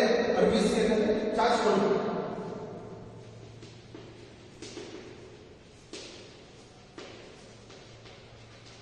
ಆ ಒಂದು ಕೈಯನ್ನ ಚಾಚಿಕೊಂಡು ಅದು ಏನ್ ಮಾಡ್ತಾ ಇದೆಯಂತೆ, ಆ ಸನ್ನಿಧವಾಯಿತು. ಸನ್ನಿಧ ಅಂತ ಹೇಳಿದ್ರೆ ಅದು ಪ್ರತ್ಯಕ್ಷ ಆಯಿತಂತೆ, ಅವರ ಎದುರಿಗೆ ಬಂದು ನಿಂತ್ಕೊಂಡಂತೆ ಸನ್ನಿಧವಾಯಿತು ವಿದ್ಯೆ.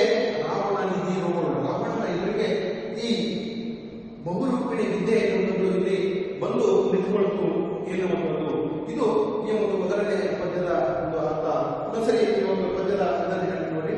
ರಾವಣ ಆ ಒಂದು ಧ್ರುವಮಂಡಲದಲ್ಲಿ ತನ್ನ ಮನಸ್ಸನ್ನು ನಿಗ್ರಹಿಸಿಕೊಂಡಿದ್ದು ಯಾವಾಗ ಆ ದಿವ್ಯ ಮಂತ್ರದಿಂದ ಒಂದು ವಿದ್ಯೆ, ಆ ಒಂದು ವಿದ್ಯೆಯನ್ನು ವಶಪಡಿಸಿಕೊಂಡು ಅಂತ ಹೇಳಿದ್ರೆ ಆ ವಿದ್ಯೆ ಪ್ರತ್ಯಕ್ಷ ಆದಂತಹ ವಿದ್ಯೆ ಯಾವ ರೀತಿಯಾಗಿ ಅವನ ಪ್ರತ್ಯಕ್ಷ ಆಗ್ತಾ ಇದೆ ಅಂತಂದ್ರೆ ಮುಂಗಾರು ಮಳೆಯ ಅರ್ಭಟದಂತೆ ವಸನಕಾಲದಲ್ಲಿ ಬರುವಂತಹ ಗುಡಿಲು ಸಿಡಿಲುಗಳಿಗಿಂತ ಆವೃತವಾಗಿರುವಂತಹ ಆವೇಶಭರಿತವಾಗಿರುವಂತಹ ಅರ್ಭಟಿಸಿಕೊಂಡು ಬರ್ತಾ ಇರುವಂತಹ ಆ ಒಂದು ಅರ್ಭಟದಂತೆ ಇದೇನ್ ಮಾಡ್ತಾ ಇದೆ ಅಂತಂದ್ರೆ ಆ ಒಂದು ಸಿಡಿಲು ಗುಡುಗುಗಳನ್ನು ಸಹ ಮೀರಿಸುವಂತಹ ರೀತಿಯಲ್ಲಿ ಆ ಒಂದು ಯಮನ ನಾಲಿಗೆಯನ್ನು ಅಲ್ಲಾಡ್ತಾ ಇದೆಯಪ್ಪ ಎನ್ನುವಂತಹ ರೀತಿಯಲ್ಲಿ ಆ ಒಂದು ವಿದ್ಯೆ ಎನ್ನುವುದು ರಾವಣನ ಇದು ಬಂದು ಆಜ್ಞಾಪಿಸು ಏನು ನೀವು ವಶಪಡಿಸಿಕೊಂಡಿದ್ಯಾ, ಏನು ಕೆಲಸ, ಏನು ಆಜ್ಞಾಪಿಸು ಅಂದ್ಬಿಟ್ಟು ಅವನ ಎದುರು ಬಂದು ಪ್ರತ್ಯಕ್ಷವಾಗಿ ನಿಂತುಕೊಳ್ತು ಎನ್ನುವಂಥದ್ದು. ಇಷ್ಟು ಈ ಒಂದು ಪದ್ಯ ಎನ್ನುವುದು. ಪದಗಳ ಅರ್ಥವಾಗಿ ಬರ್ಕೊಳ್ತಾ ಹೋಗ್ಬೇಕು, ಪದವನ್ನು ಬಿಡಿಸ್ಕೊಳ್ತಾ ಇದ್ವಿ ಅದನ್ನು ಸಹ ಬರ್ಕೊಳ್ತಾ ಹೋಗ್ಬೇಕು, ಪದಗಳ ಅರ್ಥವನ್ನು ಸಹ ನೀವು ಗಮನಿಸ್ತಾ ಹೋಗ್ಬೇಕು. ಹಾಗೆ ಕಥೆಯನ್ನು ಸಹ ನಿಮಗೆ ಕೇಳ್ತಾ ಹೋಗ್ಬೇಕು. ನೆಕ್ಸ್ಟ್ ಮುಂದಿನ ಪದ್ಯವನ್ನು ನಾವು ಗಮನಿಸೋದಾದ್ರೆ, ಅಂತೂ ಸನ್ನಿಧೆಯಾಗಿ ಚಕ್ರಾಧಾರಪ್ಪ ಲಕ್ಷ್ಮೀಧರನು, ಚರಮದೇಹಧಾರಿಯಪ್ಪ ರಾಮಸ್ವಾಮಿಯು, ಅಳಿಯನು ಉಳಿದವರನ್ನು ಉಳಿಯನೇನೆ ರಾವಣನು, ಉಳಿದವರ ಅಳಿವು ಎನಗೇರುವುದೆಂದು ವಿದ್ಯಾದೇವತೆಗೆ ಕೊಡಮಟ್ಟು ಶಾಂತಿ ಚಿನ್ನವನ್ನು ಮೂರು ಸುಳ್ಳು ಬಲಗೊಂಡು ಬರುತ್ತೆಲ್ಲ ಅಂಗದಾದಿಗಳು ಕೊಡಮಟ್ಟು ಹೋಗಿ ತಮ್ಮ ಬೇಡ ಹೋಗುವುದು. ಇನ್ನೊಂದ್ಸರಿ ಗೊತ್ತು ನೋಡಿ. ಅಂತೂ ಸನ್ನಿಧೆಯಾಗಿ ಚಕ್ರಾಧರನಪ್ಪ ಲಕ್ಷ್ಮೀಧರನು, ಚರಮದೇಹಧಾರಿಯಪ್ಪ ರಾಮಸ್ವಾಮಿಯು, ಉಳಿಯಲು ಉಳಿದರನು ಉಳಿಯನೆ ರಾವಣನು, ಉಳಿದವರ ಅಳಿವು ಎನಗೇವುದೆಂದು, ಉಳಿದವರ ಅಳಿವು ಎನಗೇವುದೆಂದು ವಿದ್ಯಾದೇವತೆಗೆ ಕೊಡಪಟ್ಟು ಶಾಂತಿ ಚಿನ್ನವನ್ನು ಮೂರು ಸುಳ್ಳು ಬಲಗೊಂಡು ಬರ್ತೆನ್ನಗ ಅಂಗದಾದಿಗಳು ಹೊರಮಟ್ಟು ಹೋಗಿ ತಮ್ಮ ಬೀಡ ಹೋಗುವುದು. ಯಾವಾಗ ಆ ಒಂದು ಬಹುರೂಪಿಣಿ ವಿದ್ಯೆ ಇದೊಂದು ಪ್ರತ್ಯಕ್ಷ ಆಗಿರ್ಬೋದು, ಏನು ನನ್ನ ಕೆಲಸ ಏನು ಆಜ್ಞಾಪಿಸುವುದು, ನನ್ನ ಕೆಲಸ ಏನು ಆಜ್ಞಾಪಿಸುವುದು ಹೇಳಿದಾಗ ಆ ಒಂದು ಬಂದಂತಹ ಬಹುರೂಪಿಣಿ ವಿದ್ಯೆ ಹೇಳ್ತಾ ಇದೆಯಂತೆ. ಅಂತೂ ಸನ್ನಿಧೆಯಾಗಿ, ಸನ್ನಿಧೆ ಅಂದ್ರೆ ಪ್ರತ್ಯಕ್ಷ, ಅಂತೂ ಆ ಒಂದು ಪ್ರತ್ಯಕ್ಷವಾದಂತಹ ಆ ಒಂದು ಬಹುರೂಪಿಣಿ ವಿದ್ಯೆ ಹೇಳ್ತಾ ಇದೆಯಂತೆ. ಏನಂತ ಹೇಳ್ತಾ ಇದೆ ಅಂದ್ರೆ, ಚಕ್ರಾಧರನಪ್ಪ ಲಕ್ಷ್ಮೀಧರನು, ಚಕ್ರಾಧರ ಯುದ್ಧದಲ್ಲಿ ಚಕ್ರವನ್ನ ಆಯುಧವನ್ನು ಮಾಡಿರುವಂತಹ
ಉಳಿದವರ ಅಳಿವು ಎನಗೆ ಎಂದು ರಾಮ ಲಕ್ಷ್ಮಣರನ್ನು ಬಿಟ್ಟು ಉಳಿದವರನ್ನು ನಾಶ ಮಾಡುವುದು ನನಗೆ ಬೇಕಾಗಿರುತ್ತದೆ ಆ ಒಂದು ರಾಮ ಲಕ್ಷ್ಮಣರ ಒಂದು ನಾಶ. ಅದಕ್ಕೋಸ್ಕರ ನಾನು ಪ್ರಶ್ನೆಪಡಿಸಬೇಕು ಅನ್ಕೊಳ್ತಾನೆ. ಆದರೂ ಸಹ ಏನು ಮಾಡಬೇಕು ಯಾಮದೇವನು ಅವನು ವಿದ್ಯಾದೇವತೆಗೆ ಕೊಡಬೇಕು ಅಂದ್ರೆ ಅಲ್ಲಿರುವಂತಹ ಒಂದು ವಿದ್ಯಾದೇವತೆಗೆ ಕೊಡಬೇಕು ಅಂದ್ರೆ ನಮಸ್ಕರಿಸಿ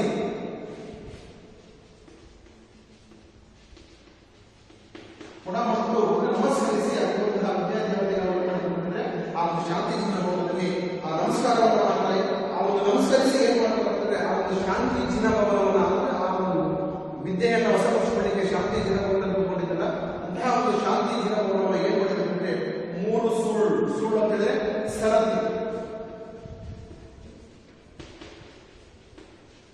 ಸರತಿ ಸಾರಿ 3 ಸಾರಿ 3 ಸರತಿ 3 ಸುತ್ತು 3 ಸುತ್ತು ಅಂತ ಒಂದು ಶಾಂತಿ ಜಿನಭವನವನ್ನು 3 ಸರಿ ಏನ್ ಮಾಡಿದ್ರೆ 3 ಸರಿ ಒಂದು ಪ್ರದಕ್ಷಿಣೆ ಹಾಕಿದ್ದಾರೆ.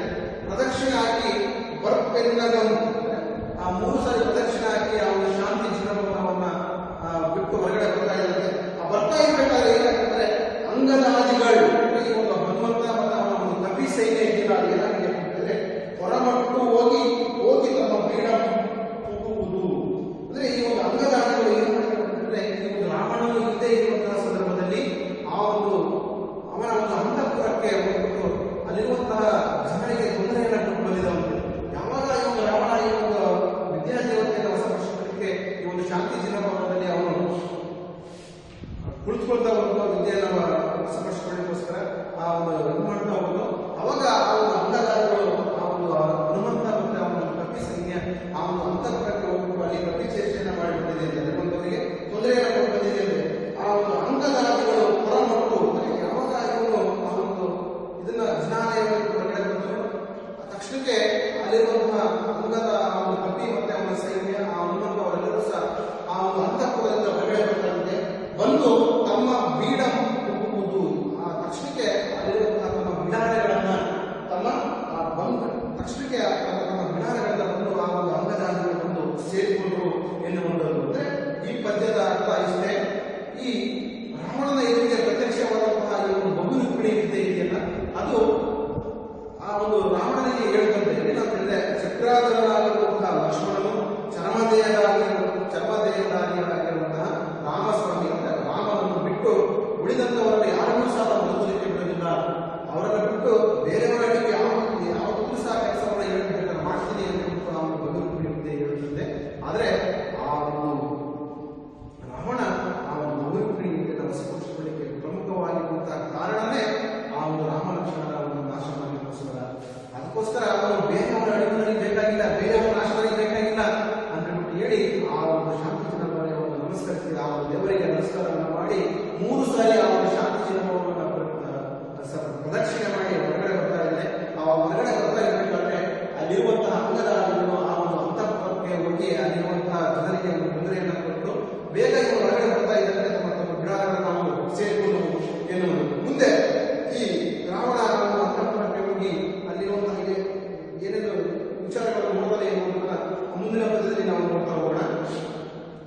ಇತ್ತ ದಶಾನನಂ ನಿಜವದ್ಮುಚ್ಚನಂ ಹೊರಚಾಡಿ ಕಾಡಿದು ಉತ್ಕೃತ ವಿರೋಧಿ ಕಚರ ನಿಕ್ಕುವ ಬಲ್ಮುಳಿಸಿಂತೆ ಬಂದು ಪೋಯ್ವತ್ತಿ ಇವ ವೈರಿಯಂತೆ ಒದರಿ ಕೆಂಗಲಿ ಮೂಡಿದ ಭೃಂಗಮಾಲೆ ನೀಡ್ತಲೇ ಎನೆ ನೋಡಿದವು ಮಗಧನುಜಯ ಬಾಡಿದ ವಕ್ರ ಪದ್ಮಂ. ಇನ್ನೊಂದ್ಸರಿ ಹೋಗಿ ನೋಡಿ. ಇತ್ತ ದಶಾನನಂ ನಿಜವದ್ಮುಚ್ಚನಮಂ ಹೊರಚಾಡಿ ಕಾಡಿಗೆ ಉತ್ಕೃತ ವಿರೋಧಿ ಕಚರ ನಿಕ್ಕುವ ಬಲ್ಮುಳಿಸಿಂದೆ ಬಂದು ಪೋಯ್ವೆತ್ತಿ ಇವ ವೈರಿಯಂದು ಒದರಿ ಕೆಂಗಲಿ ಮೂಡಿದ ಭೃಂಗಮಾಲೆ ನೀಡ್ತಲೇ ಎನೆ ನೋಡಿದವು ಮಗಧನುಜಯ ಬಾಡಿದ ವಕ್ರ ಪದ್ಮಂ. ಯಾವಾಗ ಆ ಒಂದು ಶಾಂತಿ ಜಿನಭವನದಿಂದ ಬಂದು ತಕ್ಷಣಕ್ಕೆ ಅವನು ಆ ಒಂದು ಅಂತಃಪುರಕ್ಕೆ ಹೋಗ್ತಾನೆ. ಆ ಅಂತಃಪುರಕ್ಕೆ ಹೋಗಿ ಅಲ್ಲಿರುವಂತಹ ಸನ್ನಿವೇಶವನ್ನು ಗಮನಿಸ್ತಾನೆ. ಇತ್ತ ದಶಾನನ ಅಂತಂದ್ರೆ ರಾವಣ 10 ಮುಖವನ್ನು ಒಳಗೊಂಡವರು ಯಾರು ಅಂತಂದ್ರೆ ರಾವಣ.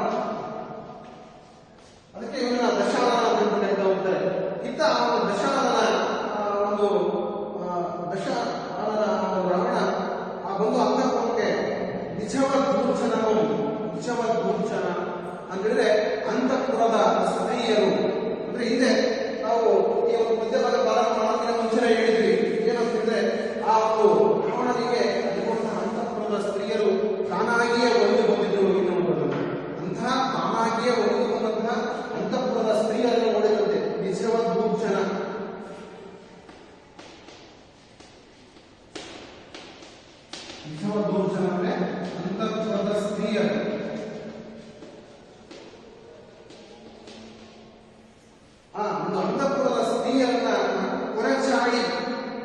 ಹೊರಚಾಡಿ ಅಂದ್ರೆ ನಿಂದಿಸಿ,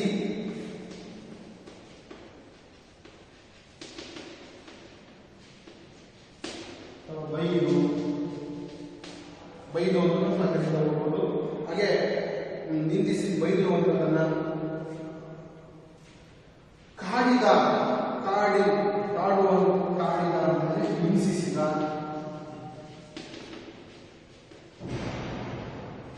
ಅವರನ್ನ ಹಿಂಸಿಸಿದಂತಹ ಹಾಗೂ ವಿಕೃತ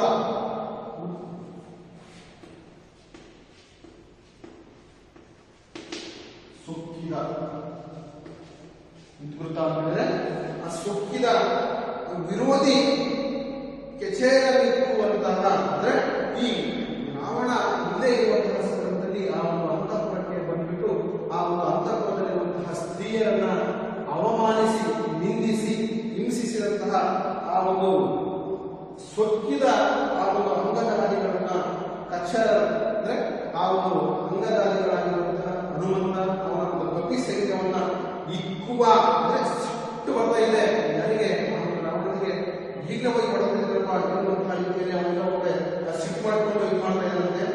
ಆ ಅತಿಯಾಗಿರುವಂತಹ ಆ ರೀತಿಯಲ್ಲಿ ಬಲು ಮುಳಿಸಿದ್ದೆ, ಬಲು ಅಂದ್ರೆ ಅತಿಯಾದಂತಹ ಬಲು ಮುಳಿಸಿದ್ದೆ ಅಂದ್ರೆ ಅತಿಯಾಗಿರುವಂತಹ ಕೋಪದಿಂದ ಬಲು ಮುಳಿಸಿದ್ದೆ ಅಂದ್ರೆ ಬಲು ಅಂದ್ರೆ ಅತಿಯಾದ ಮುಳಿಸಿದ್ದೆ ಕೋಪ, ಅತಿಯಾಗಿರುವಂತಹ ಕೋಪ ಬಂದಿದೆ ಯಾರಿಗಂದ್ರೆ ರಾವಣನಿಗೆ. ಬಲು ಮುಳಿಸಿದ್ದೆ ಬಂದು ಓಯಿ ವ್ಯಕ್ತಿ ಏನಾಗಿದೆ ಅಂತಂದ್ರೆ ಆ ಸಿಟ್ಟಿನಿಂದ ಅವನು ರಾವಣ ಏನ್ ಮಾಡ್ತಾ ಇದ್ದಂದ್ರೆ ಆ ಓಯಿ ವ್ಯಕ್ತಿ ಸಿಟ್ಟಿನಿಂದ ಅವನ ಒಳಗಡೆ ಬರ್ತಾ ಇದ್ದಂತೆ. ಹಂಗೆ ಇಬ ವೈನಿಯಂತೆ, ಇಬ ಅಂದ್ರೆ ಆನೆ, ಇಬ ಅಂತ ಹೇಳಿದ್ರೆ ಆನೆ, ವೈರಿ, ಆನೆಯ ವೈರಿ ಯಾರು? ಸಿಂಹ. ಸಿಂಹದಿಂದ ಆ ಏಳುತ್ತಿದ್ದ ಆನೆಯ ಅಂತೆ ಅವನು ಏನ್ ಮಾಡ್ತಿದ್ದ ಅಂತಂದ್ರೆ ಕೆಂಗರಿ ಮೂಡಿದ ಕೆಟ್ಟದಾಗಿರುವಂತಹ ಆ ಒಂದು ಕೆಂಪಾಗಿ ಮೂಡಿರುವಂತಹ ಆ ಭೃಂಗಮಾಲೆ ಅಂದ್ರೆ ಆ ಕೂಡಿದಂತಹ ಭೃಂಗ ಅಂದ್ರೆ ಮುಖ ದುಂಬಿ, ಆ ಮುಖದಾಗಿರುವಂತಹ ದುಂಬಿಯನ್ನು ನಾವು ನೋಡ್ತಾ ಇದ್ದಂತೆ. ನೀಡ್ತಾನೆ ಇದೆ ಅಂದ್ರೆ ಆ ಹೋಗ್ತಾ ಇರುವಂತಹ ಸಂದರ್ಭದಲ್ಲಿ ನೋಡಿದ್ದ ಅಂದ್ರೆ ಆ ಒಂದು ಏಟುತ್ತಿದ್ದ ಸಿಂಹದಂತೆ, ಆ ಸಿಂಹದಿಂದ ಏಟುತ್ತಿದ್ದಂತಹ ಆನೆಯಂತೆ ಆ ಒಂಥರ ಸಿಟ್ಟಿನಿಂದ ಅತಿಯಾದ ಕೋಪದಿಂದ ಅಂದ್ರೆ ಆ ಮುಂದೆ ಸಾಗ್ತಾ ಇದ್ದಾರೆ. ಅದರಲ್ಲೂ ಈ ಒಂದು ಭೃಂಗಮಾಲೆ ಹೊತ್ತು ಏನಾಗಿದೆ ಅಂದ್ರೆ ಭೃಂಗಮಾಲೆ ಅಂದ್ರೆ ಆ ಒಂದು ಕೆಂಗರ ಅಂದ್ರೆ ಆ ಕಣ್ಣಿನಲ್ಲಿ ಕೆಂಪಾಗಿರುವಂತಹ ಕಣ್ಣುಗಳು. ಕೆಂಗರಿ ಅಂದ್ರೆ ಆ ಮನುಷ್ಯ ಪದಕ್ಕೆ ಅರ್ಧ ಪದಗಳ ಏನಾಗುತ್ತೆ ಕೆಂಪು ಕಟ್ತಾ ಹೋಗುತ್ತೆ, ಅಲ್ಲಿ ಡಾಟ್ ಬರ್ತಾ ಹೋಗುತ್ತೆ. ಅಂತಹ ಕೆಂಗರಿಯಾಗಿ ನೋಡಿದಂತಹ ಆ ಒಂದು ಮುಖಮಾಲೆಯನ್ನು ನೋಡ್ತಾನೆ ಅಂತೆ.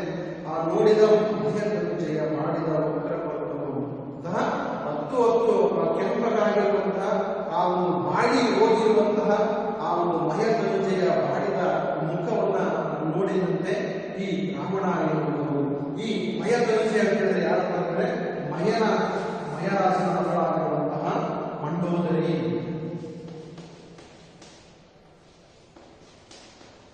ಮಹೇಂದ್ರಜಯ ಅಂತಂದ್ರೆ ಮಂಡೋದರಿ, ರಾವಣನ ಹೆಂಡತಿ.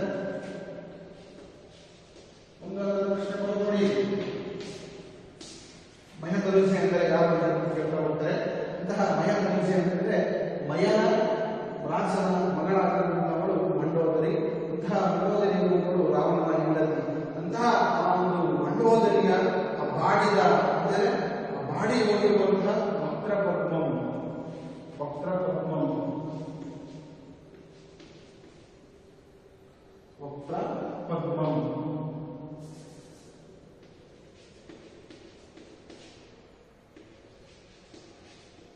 ವಕ್ರ ಅಂದ್ರೆ ಮುಖ, ವಕ್ರ ಅಂತ ಹೇಳಿದ್ರೆ ಮುಖ, ಪದ್ಮ ಅಂತ ಹೇಳಿದ್ರೆ ಕಮಲ. ಇದು ನೋಡಿ ನಿಮಗೆ ಗುಣಮಾರ್ಗವಾಗಿ ಬರಲಿಕ್ಕೆ ಸಹ ಬರ್ತಾರೆ. ವಕ್ರ ಪದ್ಮ ಅಂತ ಕೇಳ್ತಾ ಅಂದ್ರೆ ಮುಖ, ಇದು ಕಾಮನ್ ಆಗಿರುವಂಥದ್ದು. ಪದ್ಮ ಅಂದ್ರೆ ಕಮಲ. ಆ ಕಮಲದಂತಹ ಮುಖವನ್ನ ಒಳಗೊಂಡಂಥವ್ರು ಯಾರು ಅಂದ್ರೆ ಮರ್ಯಾದೆ. ಅಂತ ಆ ಒಂದು ಮಂಡೋದರೆಯ ಆ ಒಂದು ಕಮಲದಂತಹ ಮುಖವನ್ನ ಒಳಗೊಂಡಂತಹ ಮಂಡೋದರೆಯ ಮುಖದಲ್ಲಿ ಆ ಕೆಂಪಾಗಿರುವಂತಹ ಹತ್ತು ಅವಳ ಕಣ್ಣು ಸಹ ಕೆಂಪಗಾಗಿರುವಂತಹ ಆ ಒಂದು ದೃಶ್ಯವನ್ನ ಈ ರಾವಣ ಎನ್ನುವಂಥದ್ದು ನೋಡ್ತಾನೆ ಎನ್ನುವುದು. ಯಾಕಂದ್ರೆ ಈ ರಾವಣ ಎನ್ನುವಂಥದ್ದು ದೃಷ್ಟಿಗೆ ಆ ಒಂದು ಶಾಂತಿ ಜನಭವನದಿಂದ ಬಂದಂತಹ ಸಂದರ್ಭದಲ್ಲಿ ಏನಾಯ್ತು ಅನ್ನೋದನ್ನ ಈ ಒಂದು ಹೇಳ್ತಾ ಇದ್ರೆ, ಆ ಒಂದು ಸಂದರ್ಭದಲ್ಲಿ ಬಂದಂತ ಸಂದರ್ಭದಲ್ಲಿ ರಾವಣ ಏನು ಮಾಡಿದ್ರೆ, ಈ ಒಂದು ಹನುಮಂತ ಹಾಗೆ ಆ ಒಂದು ಕಪಿ ಸೈನ್ಯದಿಂದ ಆ ಒಂದು ಅಂತಃಪುರದ ಸ್ತ್ರೀಯರನ್ನ ಅವರು ಏನ್ ಮಾಡಿದ್ದಾರೆ ನಿಂದಿಸಿರ್ತಾನೆ, ಅವರಿಗೆ ಒಂದು ಅವಮಾನವನ್ನ ಮಾಡಿರ್ತಾನೆ. ಅವೆಲ್ಲ ಸಂದರ್ಭವನ್ನ ಈ ಒಂದು ರಾವಣ ಬರ್ತಾ ಇರುತ್ತೆ ನೋಡ್ತಾನೆ. ನೋಡಿದ ತಕ್ಷಣ ಅವರಿಗೆ ಒಂಥರ ತುಂಬಾ ಸಿಟ್ಟು ಬರುತ್ತೆ. ಏನೋ ಒಂಥರ ಇಲ್ಲ ಎಲ್ಲರೂ ಸಹ ಹಿಂದೆ ಇರುವಂತಹ ಸಂದರ್ಭದಲ್ಲಿ ಈ ರೀತಿಯಾಗಿರುವಂತಹ ಆ ಒಂದು ಅವಮಾನವನ್ನ ಮಾಡಿಬಿಡ್ತಾರೆ ನಿಮಗೆ ಎನ್ನುವಂತಹ ಅತಿಯಾದ ಕೋಪ ಅವರಿಗೆ ಬರ್ತಾ ಹೋಗುತ್ತೆ. ಅದರಲ್ಲೂ ಏಟದಿಂದ ಆ ಒಂದು ಸಿಂಹದಂತೆ, ಏಟದಿಂದ ಒಂದು ಆನೆಯಂತೆ ಮಾಡಿಕೊಂಡ್ರೆ ಎಲ್ಲೋ ಒಂದ್ ಕಡೆ ತಂದ್ರೆ ತಾನೇ ಬೈಕೊಳ್ತಾರೆ, ಸಿಕ್ಬಿಟ್ರೆ ಏನ್ ಮಾಡ್ತಾರಪ್ಪ ಎನ್ನುವಂತಹ ಸಿಟ್ಟು ಅವರಲ್ಲಿ ಕುರಿತಾ ಇರುತ್ತದೆ. ಅಂತಹ ಆ ಒಂದು ಸಿಟ್ಟಿನಿಂದ ಆ ಒಂದು ಬೆಂಗಳೂರಿಗೆ ಹೊಂದಿರುವಂತಹ ಅಂತಹ ಒಂದು ಸಿಟ್ಟಿನಿಂದ ಅವನು ಮುಂದೆ ಬರ್ತಾ ಇರ್ತಾರೆ. ಆ ಅಲ್ಲಿರುವಂತಹ ಅಂತಃಪುರ ಸ್ತ್ರೀಯರು ಮುಂದೆ ಬರ್ತಾ ಇರ್ತಾರೆ. ಆ ಒಂದು ಮಹಾಧನಂಜಯ ಬೆಂಗರಿ ಮೂಡಿದ ಅಂದ್ರೆ ಆ ಕೆಂಪಾಗಿರುವಂತಹ ಹೊತ್ತು ಕೆಂಪಾಗಿರುವಂತಹ ಕಣ್ಣಿನ ಆ ರೆಪ್ಪೆಗಳನ್ನೆಲ್ಲವನ್ನೂ ಸಹ ನೋಡ್ತಾ ಹೋಗ್ತಾನೆ. ಹಾಗೆಯೇ ಅಂತಹ ಒಂದು ಮಾಡಿದ ಮುಖವನ್ನು ನೋಡಿ ಆ ಒಂದು ರಾವಣ ಎನ್ನುವಂತಹ ಇಲ್ಲದೆ ಇರುವಂತಹ ಸಂದರ್ಭದಲ್ಲಿ ಈ ಒಂದು ಹನುಮಂತ ಮತ್ತು ಆ ಒಂದು ಕಪಿಯ ಸೈನ್ಯ ಈ ರೀತಿಯಾಗಿ ತೊಂದರೆಯನ್ನು ಕೊಟ್ಟಿದೆಯಲ್ಲ ಅಂತ ಹೇಳ್ಬಿಟ್ಟು ತನ್ನನ್ನು ತಾನು ಕೊಡ್ತಾನೆ ಏನು ಅನ್ನೋದು. ಹಾಗೆ ಮುಂದೆ ಏನನ್ನ ಹೇಳ್ತಾರಪ್ಪ ಹೇಳಿದ್ರೆ, ಅಂತಾಕ್ಯವೆರಸು ಸಮಸ್ತ ಅಂತಃಪುರಂ ನೋಡಿ ನಿಮಗೀತು ಭಂಗಮಂ ಮಾಡಿದಂಗಾರಾದಿಗಳ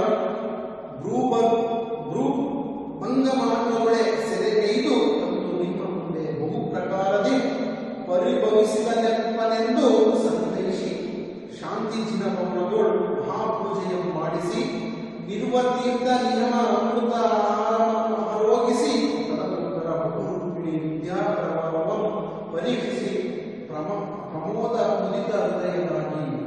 ಯಾವಾಗ ಮುಂದೆ ಆ ರಾವಣ ಮತ್ತು ಮಾಡಿದಂತಹ ಅಂತಃಪುರ ಸ್ತ್ರೀಯರು ಹಾಗೆ ಅವರ ಇಲ್ಲದೆ ಮಂಡೋದರಿಯನ್ನ ನೋಡಿ ಮುಂದೆ ಏನ್ ಹೇಳ್ತಾರೆ ಅಂದ್ರೆ, ಅಂತಾಕೆ ವಯಸ್ಸು ಅಂದ್ರೆ ಆ ಒಂದು ಮಂಡೋದರಿಯನ್ನ ಜೊತೆಗೆ ಜೊತೆಗೆ ಆ ಒಂದು ಅಂತಃಪುರದ ಸ್ತ್ರೀಯರು ಅಂದ್ರೆ ರಾವಣನಿಗೆ ಉಳಿದು ಬಂದಂತಹ ಅಂತಃಪುರದ ಸ್ತ್ರೀಯರಿದ್ರಲ್ಲ ಅವರೆಲ್ಲರನ್ನೂ ಸಹ ಅಂತ ಆಕೆ ವೆರೆಸು ಅಂದ್ರೆ ಆಕೆಯ ಜೊತೆ ನೋಡಿ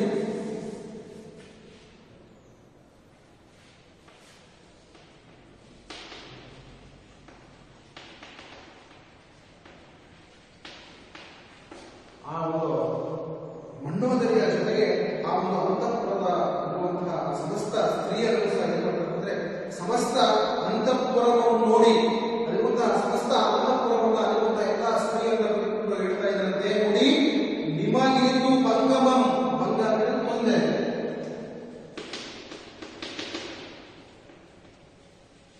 ನಿಮಗೆ ಈ ರೀತಿಯಾಗಿ ತೊಂದರೆಯನ್ನು ಕೊಟ್ಟಿದ್ದಾರಲ್ಲ ಯಾರು ಮಾಡಿದ ಅಂಗದಾದಿಗಳು, ಅಂಗದ ಅಧಿಪತಿಯಾಗಿರುವಂತಹ ಹನುಮಂತ ಅವನ ಒಂದು ಕಪಿ ಸೈನ್ಯವನ್ನ ಏನ್ ಮಾಡ್ತಂತೆ, ಭ್ರೂಭಂಗ ಮಾರ್ಗಗಳೇ, ಭ್ರೂಭಂಗ ಅಂದ್ರೆ ಉಪ್ಪುಗಟ್ಟಿ ಕೋಷ್ಟದಲ್ಲಿ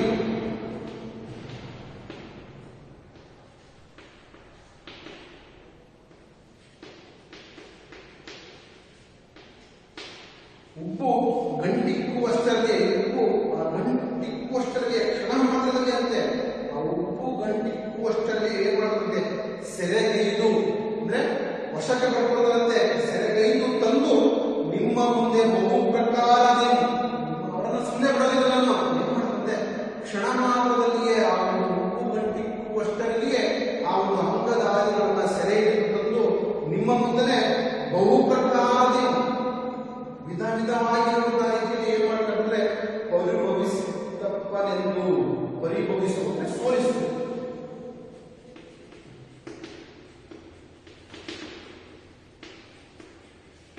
ಅವರನ್ನ ವಿಧ ವಿಧವಾಗಿ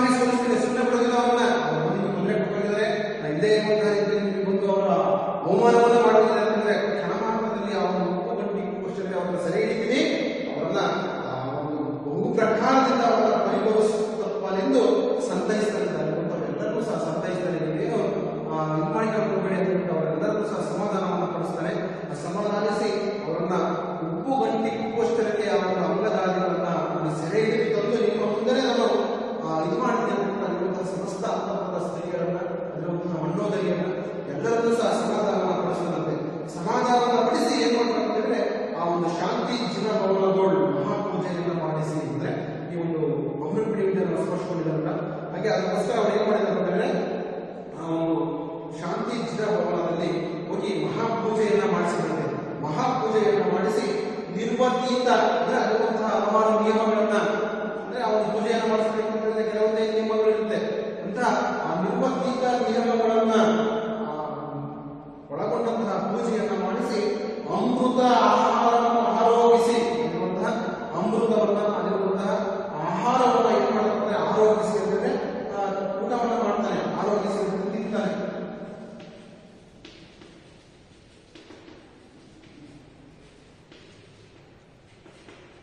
ಆರೋಗಿಸುವಂತಂದ್ರೆ ಊಟವನ್ನ ಮಾಡ್ತಾನೆ. ಅನ್ನುವಂತಹ ಆ ಒಂದು ಪೂಜೆಯಿಂದ ಬಂದಂತಹ ಅಮೃತವನ್ನ ಆಹಾರವನ್ನೆಲ್ಲವೂ ಸಹ ಒಂದು ಊಟವನ್ನು ಮಾಡಿ ನಂತರ ತದನಂತರ ಏನ್ ಮಾಡಿದ್ರು ಅಂತಂದ್ರೆ ಆ ಬಹುರೂಪಿಣಿ ವಿದ್ಯಾ ಪ್ರಭಾವವನ್ನು ಅಂದ್ರೆ ತನಗೆ ವಶವಾಗಿರುವಂತಹ ಬಹುರೂಪಿಣಿ ವಿದ್ಯೆಯನ್ನ ಆ ವಿದ್ಯಾ ಪ್ರಭಾವವನ್ನು ಪರೀಕ್ಷಿಸಿ ಆ ಪ್ರಮೋದ ಮುದಿತ ಹೃದಯನಾಗಿ, ಪ್ರಮೋದ ಅಂದ್ರೆ ಸಂತೋಷ,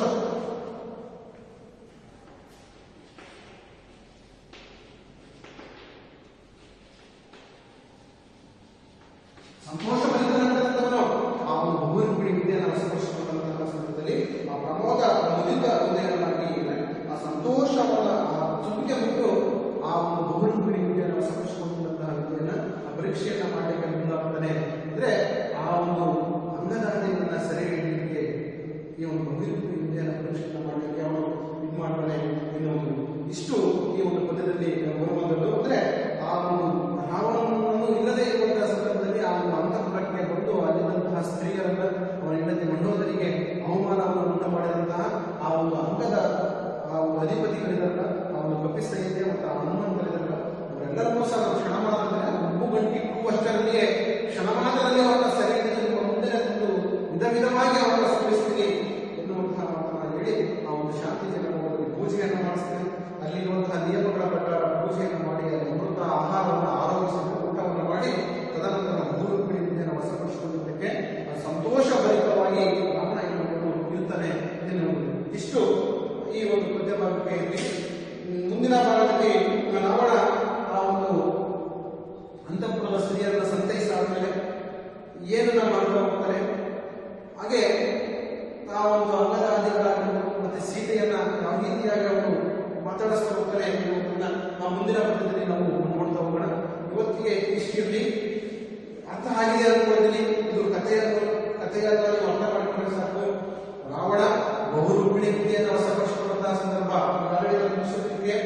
ಮುಗಿಸಿಕೊಂಡಂತಹ ಸಂದರ್ಭದಲ್ಲಿ ಎರಡು ಪ್ರಶ್ನೆಗಳನ್ನು ಕಾಣಬಹುದು. ಮೊದಲನೇ ಪದ್ಯದಲ್ಲಿ ರಾವಣನು ಬಹುರೂಪಿಣಿ ವಿದ್ಯೆಯನ್ನು ವಶಪಡಿಸಿಕೊಂಡಂತಹ ಸಂದರ್ಭ, ರಾವಣನ ಆ ಬಹುರೂಪಿಣಿ ವಿದ್ಯೆಯನ್ನು ವಶಪಡಿಸಿಕೊಂಡಂತಹ ಸಂದರ್ಭ ಅದು ಯಾವುಗೆ ಮೊದಲನೇ ಪದ್ಯದಲ್ಲಿ ಕುಸಗಾರದಿಂದ ಮಸಕಳೆದು ಕೃತಾಂತ ಬೆಸೆಸೆಂದು ಹೊರಡಿಸಿ ಹಿಂದಿನವಾಯಿತು ವಿದ್ಯೆ ರಾವಣನಿಗಳು. ಆ ಒಂದು ಪದ್ಯದಲ್ಲಿ ರಾವಣನಾಯಿತು ಆ ಒಂದು ಬಹುರೂಪಿಣಿ ವಿದ್ಯೆ ಎನ್ನುವುದು ಹೇಗೆ ಪ್ರತ್ಯಕ್ಷ ಆಯಿತು, ಯಾವ ರೀತಿಯಾಗಿರುವಂತಹ ಹೋಲಿಕೆಗಳನ್ನು ಕೊಡ್ತಾ ಹೋಗ್ತಾನೆ.